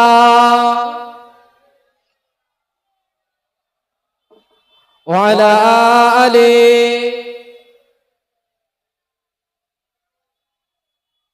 যে বাপ রাগ করছেন? আজকে দেখে রাসূলুল্লাহ আদর্শের এই মাহফিল, বিশ্বনবী এসেছিলেন আমরা জানি। বিশ্বনবী ভূমিষ্ঠ হয়ে আজকে আমাকে আপনাকে জগৎকে একটা আলো দেখিয়েছিলেন, সেই আলোটাকে আমাকে আপনাকে বাড়িতে জ্বালাতে হবে, ঠিক না? আল্লাহর নবী যে আলো আমার আপনার জন্য জ্বালিয়ে দিয়ে গিয়েছেন, সেই আলোটা আমার আপনার বাড়িতে জ্বালাতে হবে, তবেই তো সাকসেস হব, তবেই তো কামিয়াব হব। ওরে যুবকেরা, জওয়ানেরা, তরুণেরা, আল্লাহ পাকের নবী দিন ও দুনিয়ার বাদশা হাবিবুল্লাহ হে নবী জনাবে মুহাম্মদ রাসূলুল্লাহ হে সাল্লাল্লাহু আলাইহি ওয়াসাল্লাম নবী আমার জানিয়ে দিলেন, আল্লাহর নবী সাহাবীদেরকে নিয়ে আলোচনা করিতেছেন। হঠাৎ দেখা যায় বিকট একটা আওয়াজ শব্দ আল্লাহর নবীর কানেতে ভেসে আসে। আল্লাহর নবী সাহাবীদেরকে লক্ষ্য করে বললেন, ও আমার সাহাবীরা, তোমরা কি জানো এই যে আওয়াজটা ভেসে আসে, এই শব্দটা যে ভেসে আসে, এই শব্দটা আওয়াজটা কোথা থেকে ভেসে আসে? আল্লাহর নবী সাহাবীরা সেই সময় আল্লাহর নবীকে বলেছিলেন, ইয়া রাসূলুল্লাহ, ইয়া হাবিবাল্লাহ, হুজুর, এই আওয়াজটা, এই শব্দটা কোথা থেকে ভেসে আসে আমাদের চাইতে আল্লাহর নবী ভালো জানে। আমাদের চাইতে আল্লাহর নবী ভালো জানেন। আল্লাহর নবী বললেন, ও আমার সাহাবীরা, তবে শোনো, আজ থেকে যে 70 বছর আগে আল্লাহ পাক জাহান্নামের মুখ থেকে একটা পাথর ছেড়ে দিয়েছিলেন, আজ 70 বছর পরে সেই পাথরটা নিজ জায়গায় গিয়ে পৌঁছে গিয়েছে। ও আমার সাহাবীরা, সেই পাথর পড়ার আওয়াজটা তোমরা শুনতে পাও। ও যুবকেরা, আল্লাহর নবী আবারও জিজ্ঞাসা করলেন, ও আমার সাহাবীরা, তোমরা কি জানো, তোমরা কি বলতে পারবে ওই জাহান্নামের সবচেয়ে নিচু স্থানে কাদেরকে রাখা হবে, কাদের ঠাঁই হবে, কাদের সেখানে জায়গা হবে? সেই সময় আল্লাহর নবী সাহাবীরা আল্লাহর নবীকে বলেছিলেন, ইয়া রাসূলুল্লাহ, ইয়া হাবিবাল্লাহ, হুজুর, আমাদের চাইতে আল্লাহর নবী ভালো জানেন। সেই সময় আল্লাহর নবী বলেছিলেন, ইন্নাল মুনাফিকিনা ফিদ দারকিল আসফালি মিনান নার। ও আমার সাহাবীরা, ওই যে পাথর পড়ার আওয়াজটা শুনতে পাও, আমার আল্লাহ পাক ওই নিচু স্থানে জাহান্নামায় আল্লাহ পাকের মুনাফিক বান্দা বান্দি দিগকে ঠাঁই দেবে। কাদেরকে রাখা হবে একটু বলেন? মুনাফিক। মুনাফিক এই গ্রামে পাওয়া যায়? 8টা পা, 13টা কান, 34টা মাথা, দেখলি বোঝা যায় পাক্কা মুনাফিক। এরকম ব্যাপার আছে? মুনাফিক দেখে চিনবেন কি করে যে এই ব্যক্তি মুনাফিক? অথবা আমার ভিতরে সেই মুনাফিকের লক্ষণ আছে কিনা বুঝবো কি করে, চিনবো কি করে? ও যুবকেরা, নবী আমার দুনিয়ার বাদশা হাবিবুল্লাহ, নবী জানাবে মুহাম্মদুর রাসূলুল্লাহ সাল্লাল্লাহু আলাইহি ওয়াসাল্লাম, আল্লাহর নবী জানিয়ে দিলেন, আরবাউ মান কুন্না ফীহি কানা মুনাফিক। মুনাফিকের আলামত হবে 4টি। আল্লাহর নবী বললেন, ইজা হাদ্দাসা কাযাবা, যে কথায় কথায় মিথ্যা কথা বলবে সেই ব্যক্তিটাই হবে মুনাফিক। আল্লাহর নবী জানিয়ে দিলেন, মুনাফিকের দ্বিতীয় নাম্বার খসলত হবে, মুনাফিকের দ্বিতীয় নাম্বার বৈশিষ্ট্য হবে ওয়াইজা ওয়াদা খালাফা। মুনাফিকেরা যখন ওয়াদা করবে সেই ওয়াদাকে ভঙ্গ করে দেবে। আমরা ওয়াদা করে ভঙ্গ করি না? বা মুনাফিকের তৃতীয় নাম্বার আলামত হবে ওয়াইজা খাসামা ফাজারা।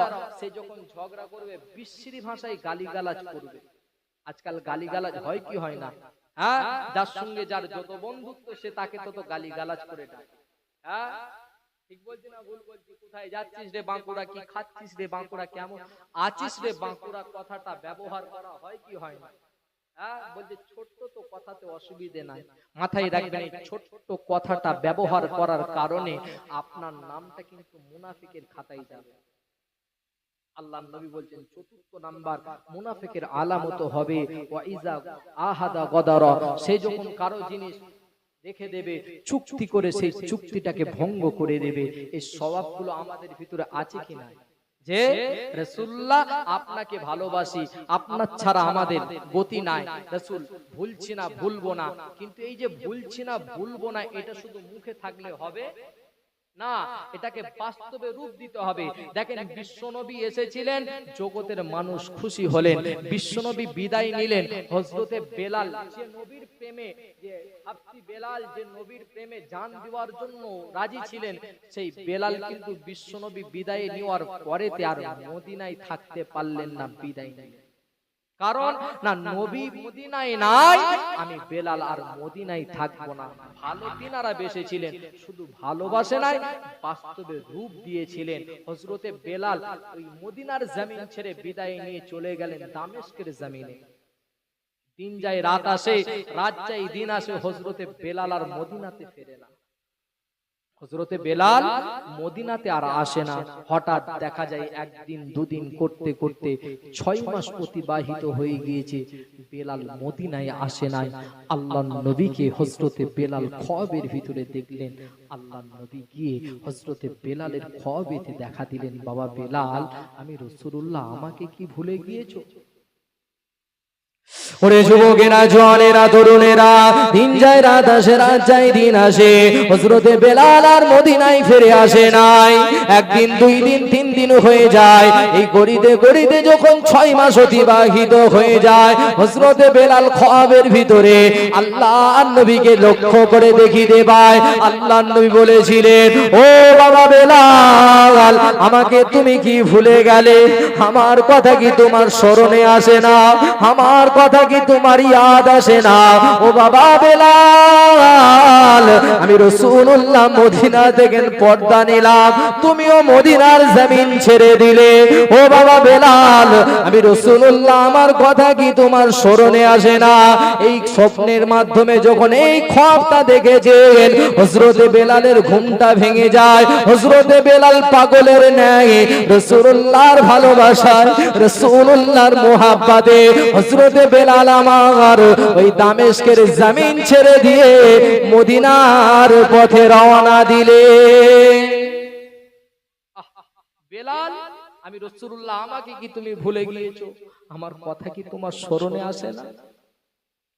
ও যুবকেরা, হযরতে বেলাল সারাটা রাস্তা সারাটা পথ কাঁদতে কাঁদতে আসে, ইয়া রাসূলুল্লাহ হে, ইয়া হাবিবাল্লাহ হুজুর, না না না, আমি বেলাল আপনাকে ভুলতে পারি না, আপনার মুহাব্বত অন্তর থেকে দূরে সরিয়ে দিতে পারি না। কাঁদতে কাঁদতে যখন হযরতে বেলাল মদিনার জমিনে প্রবেশ করছে, মদিনার ছোট ছোট বালকেরা, মদিনার ছোট ছোট বালকেরা হযরতে বেলালকে দেখে বলে, দেখো দেখো, রাসূলুল্লাহ বিদায় নিয়েছিলেন, বেলালও বিদায় নিয়ে চলে গিয়েছিলেন, আজকে বেলাল যেহেতু মদিনায় আসিতেছেন, হয়তো রাসূলুল্লাহ মদিনায় আসবে।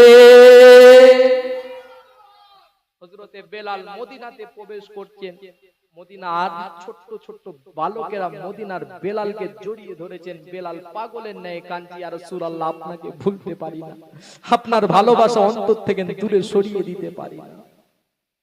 ও যুবকেরা, হযরতে বেলাল হুজুর আমার কাঁদতে কাঁদতে রাসূলুল্লাহ রওজার ধারে গিয়ে কাঁদে, ইয়া রাসূলুল্লাহ হে, ইয়া হাবিবাল্লাহ হুজুর, আমি বেলাল আপনাকে ভুলে যাব, না না না, হতে পারে না, কিন্তু আমি বেলাল মদিনা ছেড়ে বিদায় নেওয়ার কারণ হলো আপনার ভালোবাসা, আপনার মুহাব্বত, আপনার ইত্তেবা, আপনার অনুসরণ। আমি বেলাল আমাকে মদিনার জমিনে থাকতে দেয় না। আমি বেলাল উঠা বসা করি, আপনার কথা স্মরণ করি, উঠতে বসতে আপনার কথা স্মরণে আসে, ইয়া রাসূলুল্লাহ, আপনাকে ভুলতে পারি না। আপনার স্মরণ, মুহাব্বত, ভালোবাসা আমাকে বেলালকে মদিনায় থাকতে দেয় না। তাহলে তিনারা কতটা রাসূলকে ভালোবেসেছিলেন। আমাদের ভালোবাসা, দুদিন ভালোবাসলাম রাসূল, আপনাকে ভুলছি না, ভুলবো না, বিশ্বনবী দিবস পালন করা শেষ, আবার যাকে তাই হয়ে গেল। এ ভালোবাসা সে ভালোবাসা নয়, ঠিক না ভুল? যে আজ থেকে 700 বছর পেছনে যান, লক্ষ্য করে দেখবেন আব্দুর রহমান জামি হুজুর আমার হজ করতে গেলেন, যে হজের কাজ সমাপ্ত করে যখন মদিনাতে আসছে বিশ্বনবী রওজা জিয়ারতের উদ্দেশ্যে, হযরতে আব্দুর রহমান জামিকে মদিনার বর্ডারেতে আটকে দেওয়া হলো। কারণ মদিনার যিনি গভর্নর, আল্লাহর নবী ওই মদিনার খওয়াবের ভিতরে, গভর্নরের খওয়াবের ভিতরে দেখা দেয়, ও মদিনার গভর্নর, যে আব্দুর রহমান জামিকে মদিনায় প্রবেশ করতে দিও না, আব্দুর রহমান জামিকে মদিনায় প্রবেশ করতে দিও না। এই কথাটা শুনে খওয়াব দেখার পরে আব্দুর রহমান জামি মদিনার বর্ডারে যেত, যে গার্ডম্যান ছিল তাদেরকে এলান করে দিল, খবরদার আব্দুর রহমান জামি নামক এক ব্যক্তি আসবে, তাকে মদিনায় প্রবেশ করতে দিও না।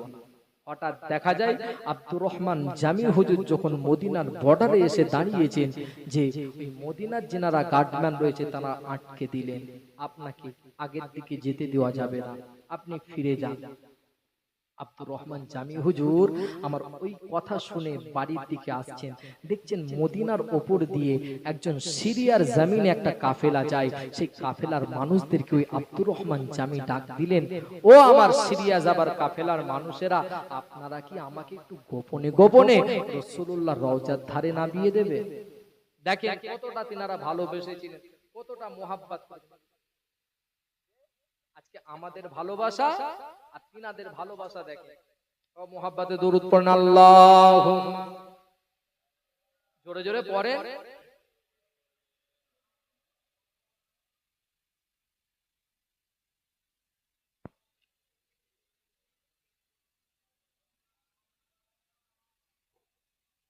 হুজুর কি এখনো আসেন নাকি?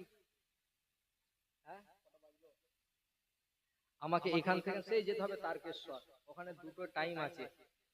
যে এ রাগ করছেন, যদি হুজুর এসে থাকেন নিয়ে আসেন হুজুরকে। যে আল্লাহর নবী ভালোবাসা দেখেন কেমন।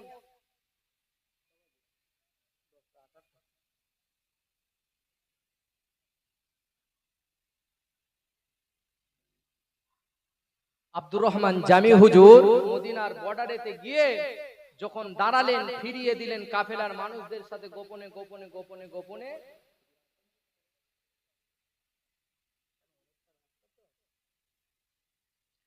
मोहब्बत दुरूद पढ़न अल्लाहुम्मा सल्लि अला, জোরে জোরে পড়েন व अला आलि।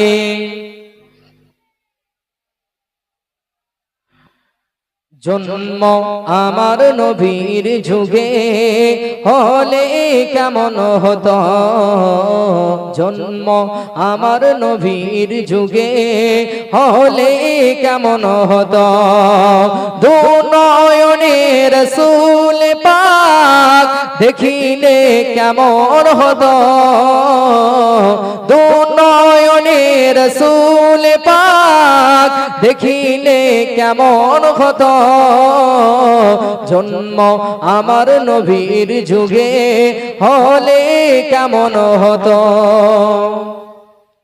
আজ তো ভেসে হজরতে বেলালের মধুর আজান, যে আজানে ছিল এমন প্রেম মুগ্ধ রহমান, আজ তো ভেসে হজরতে বেলালের মধুর আজান, যে আজানে ছিল এমন প্রেম মুগ্ধ রহমান, দয়ার নবীর পিছে নামাজ পড়লে কেমন হতো, দয়ার নবীর পিছে নামাজ পড়লে কেমন হতো, দু নয়নে রাসূল পাক দেখিলে কেমন হতো, জন্ম আমার নবীর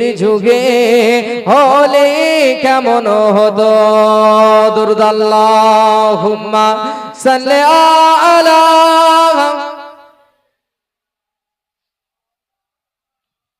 ওয়া আলা আলি।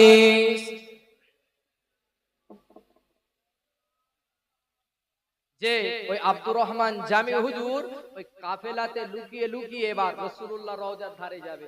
দেখেন যখন ওই কাফেলার দিকে লুকিয়ে লুকিয়ে এসেছেন ওই বর্ডারেতে, আল্লাহর নবী আবারও ওই মদিনার যিনি গভর্নর তিনাকে খব দেখাচ্ছেন, ও মদিনার গভর্নর খবরদার ওই আব্দুর রহমান জামিকে মদিনায় প্রবেশ করতে দিও না।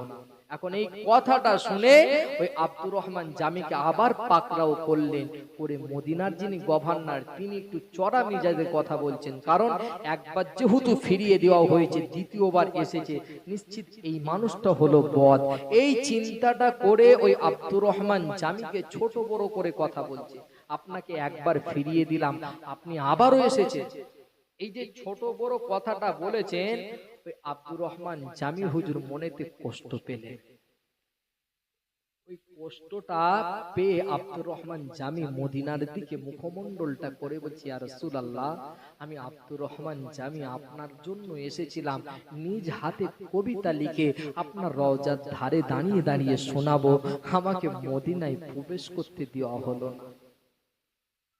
ওরে যুবকেরা, আব্দুর রহমান জামি হুজুরকে যখন ফিরিয়ে দেওয়া হলো, আব্দুর রহমান জামিকে যখন ছোট বড় করে কথা বলা হলো, ওই আব্দুর রহমান জামি হুজুর মনে বড় কষ্ট পেলেন, দুঃখ পেয়ে রাসূলুল্লাহ রওজার দিকে তাকিয়ে তাকিয়ে বলেন, ইয়া রাসূলুল্লাহ, ইয়া হাবিবাল্লাহ, হুজুর আমি আব্দুর রহমান জামি এসেছিলাম মনে বড় আশা নিয়ে, মনে বড় ভালোবাসা নিয়ে আপনার রওজার ধারে যাব, আপনাকে গিয়ে প্রাণ ভরে সালাম দেব।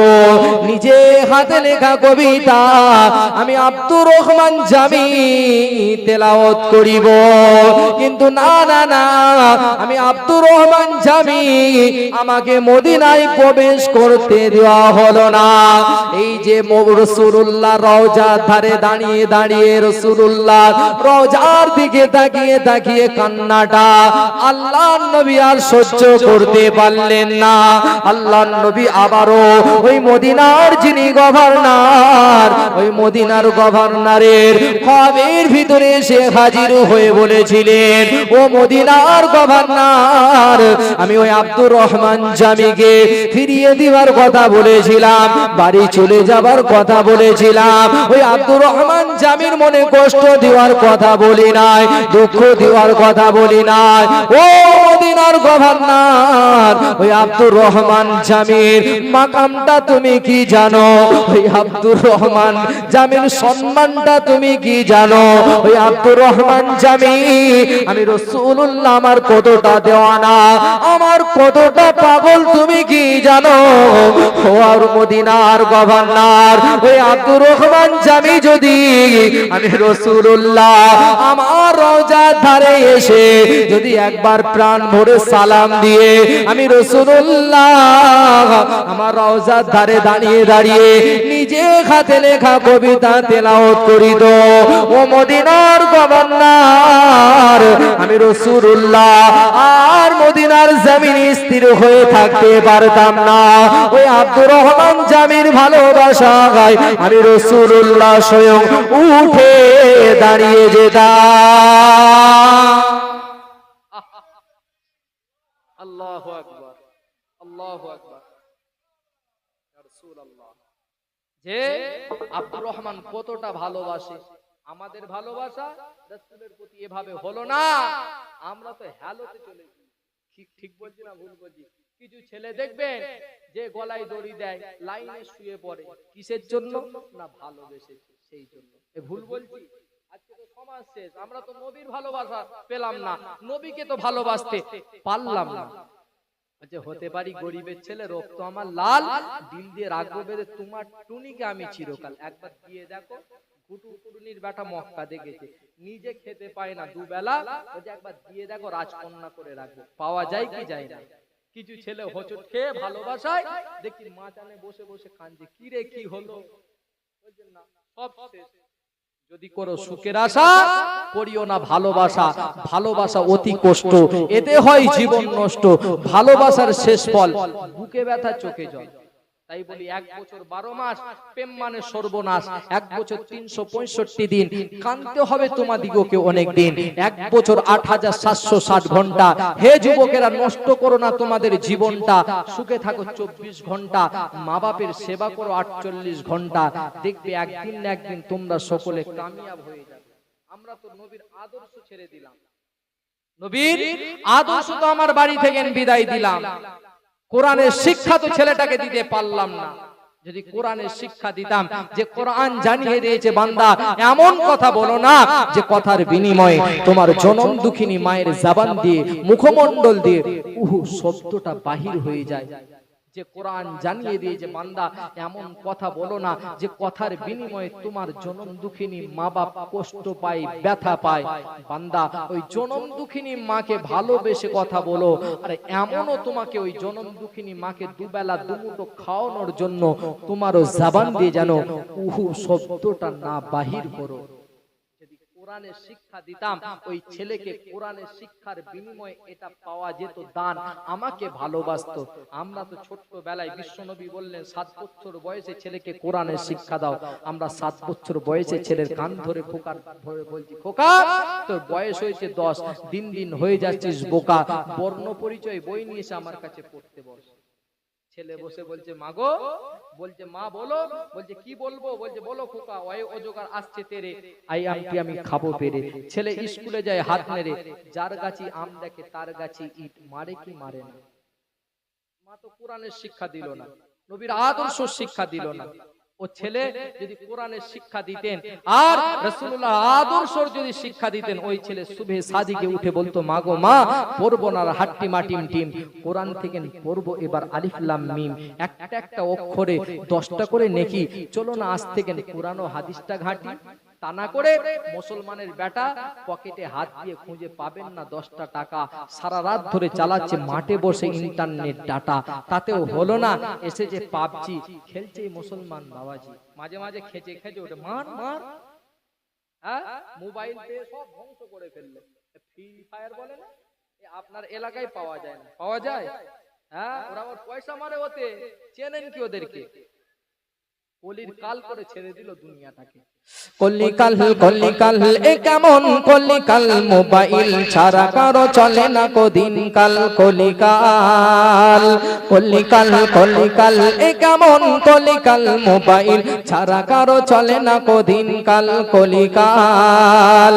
কেউ খেলে ফ্রি ফায়ার, কেউ পাবজি, মার মার করে হাঁকে যুবক যুবতী, কেউ খেলে ফ্রি ফায়ার, কেউ পাবজি, মার মার করে হাঁকে যুবক যুবতী।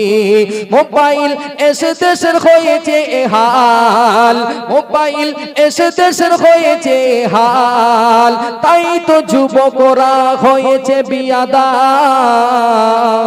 কলিকাল কলিকাল কলিকাল এ কেমন কলিকাল, মোবাইল ছাড়া কারো চলে না কদিন কাল, কলিকাল। ঠিক না ভুল? কেউ বাহেলে তুলে তোলে পিকচার, ফেসবুকে পোস্ট করে বলে করো গো শেয়ার, কেউ বাহেলে তুলে তোলে পিকচার, ফেসবুকে পোস্ট করে বলে করো গো শেয়ার, কেউ বা লাইভে দেখায় রূপেরই বাহার, কেউ বা ভিডিও কলে করে গোলমাল। এ পাওয়া যায় কি?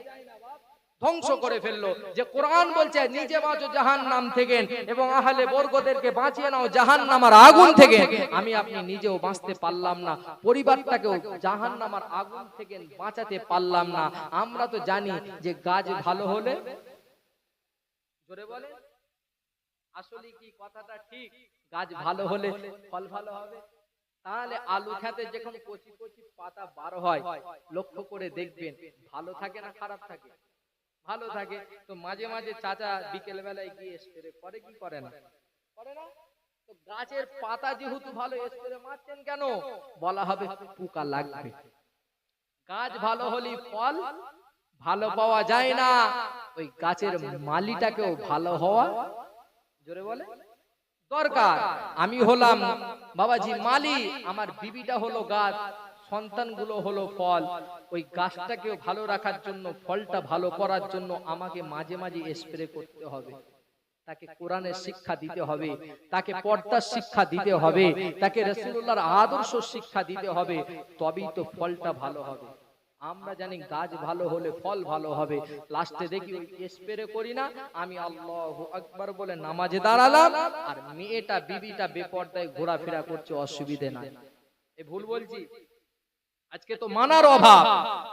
কাল কিয়ামতের দিনে হাসরের ময়দানে বিচারের মাঠে যদি আপনাকে আমাকে ডাক দিয়ে আমার আল্লাহ পাক জান্নাতের সার্টিফিকেটটা যদি হাতে দিয়ে দেয়, মাথায় রাখবেন ওই জান্নাতের সার্টিফিকেট পাওয়ার পরে যদি আমি আপনি জান্নাতের দিকে এগিয়ে যাই, আমার ওই জান্নাতের প্রথমের পথের কাঁটা হবে গ্রামের কোনো সন্তান নয়, আমার বাড়ির বিবিটা, আমার বাড়ির মেয়েটা।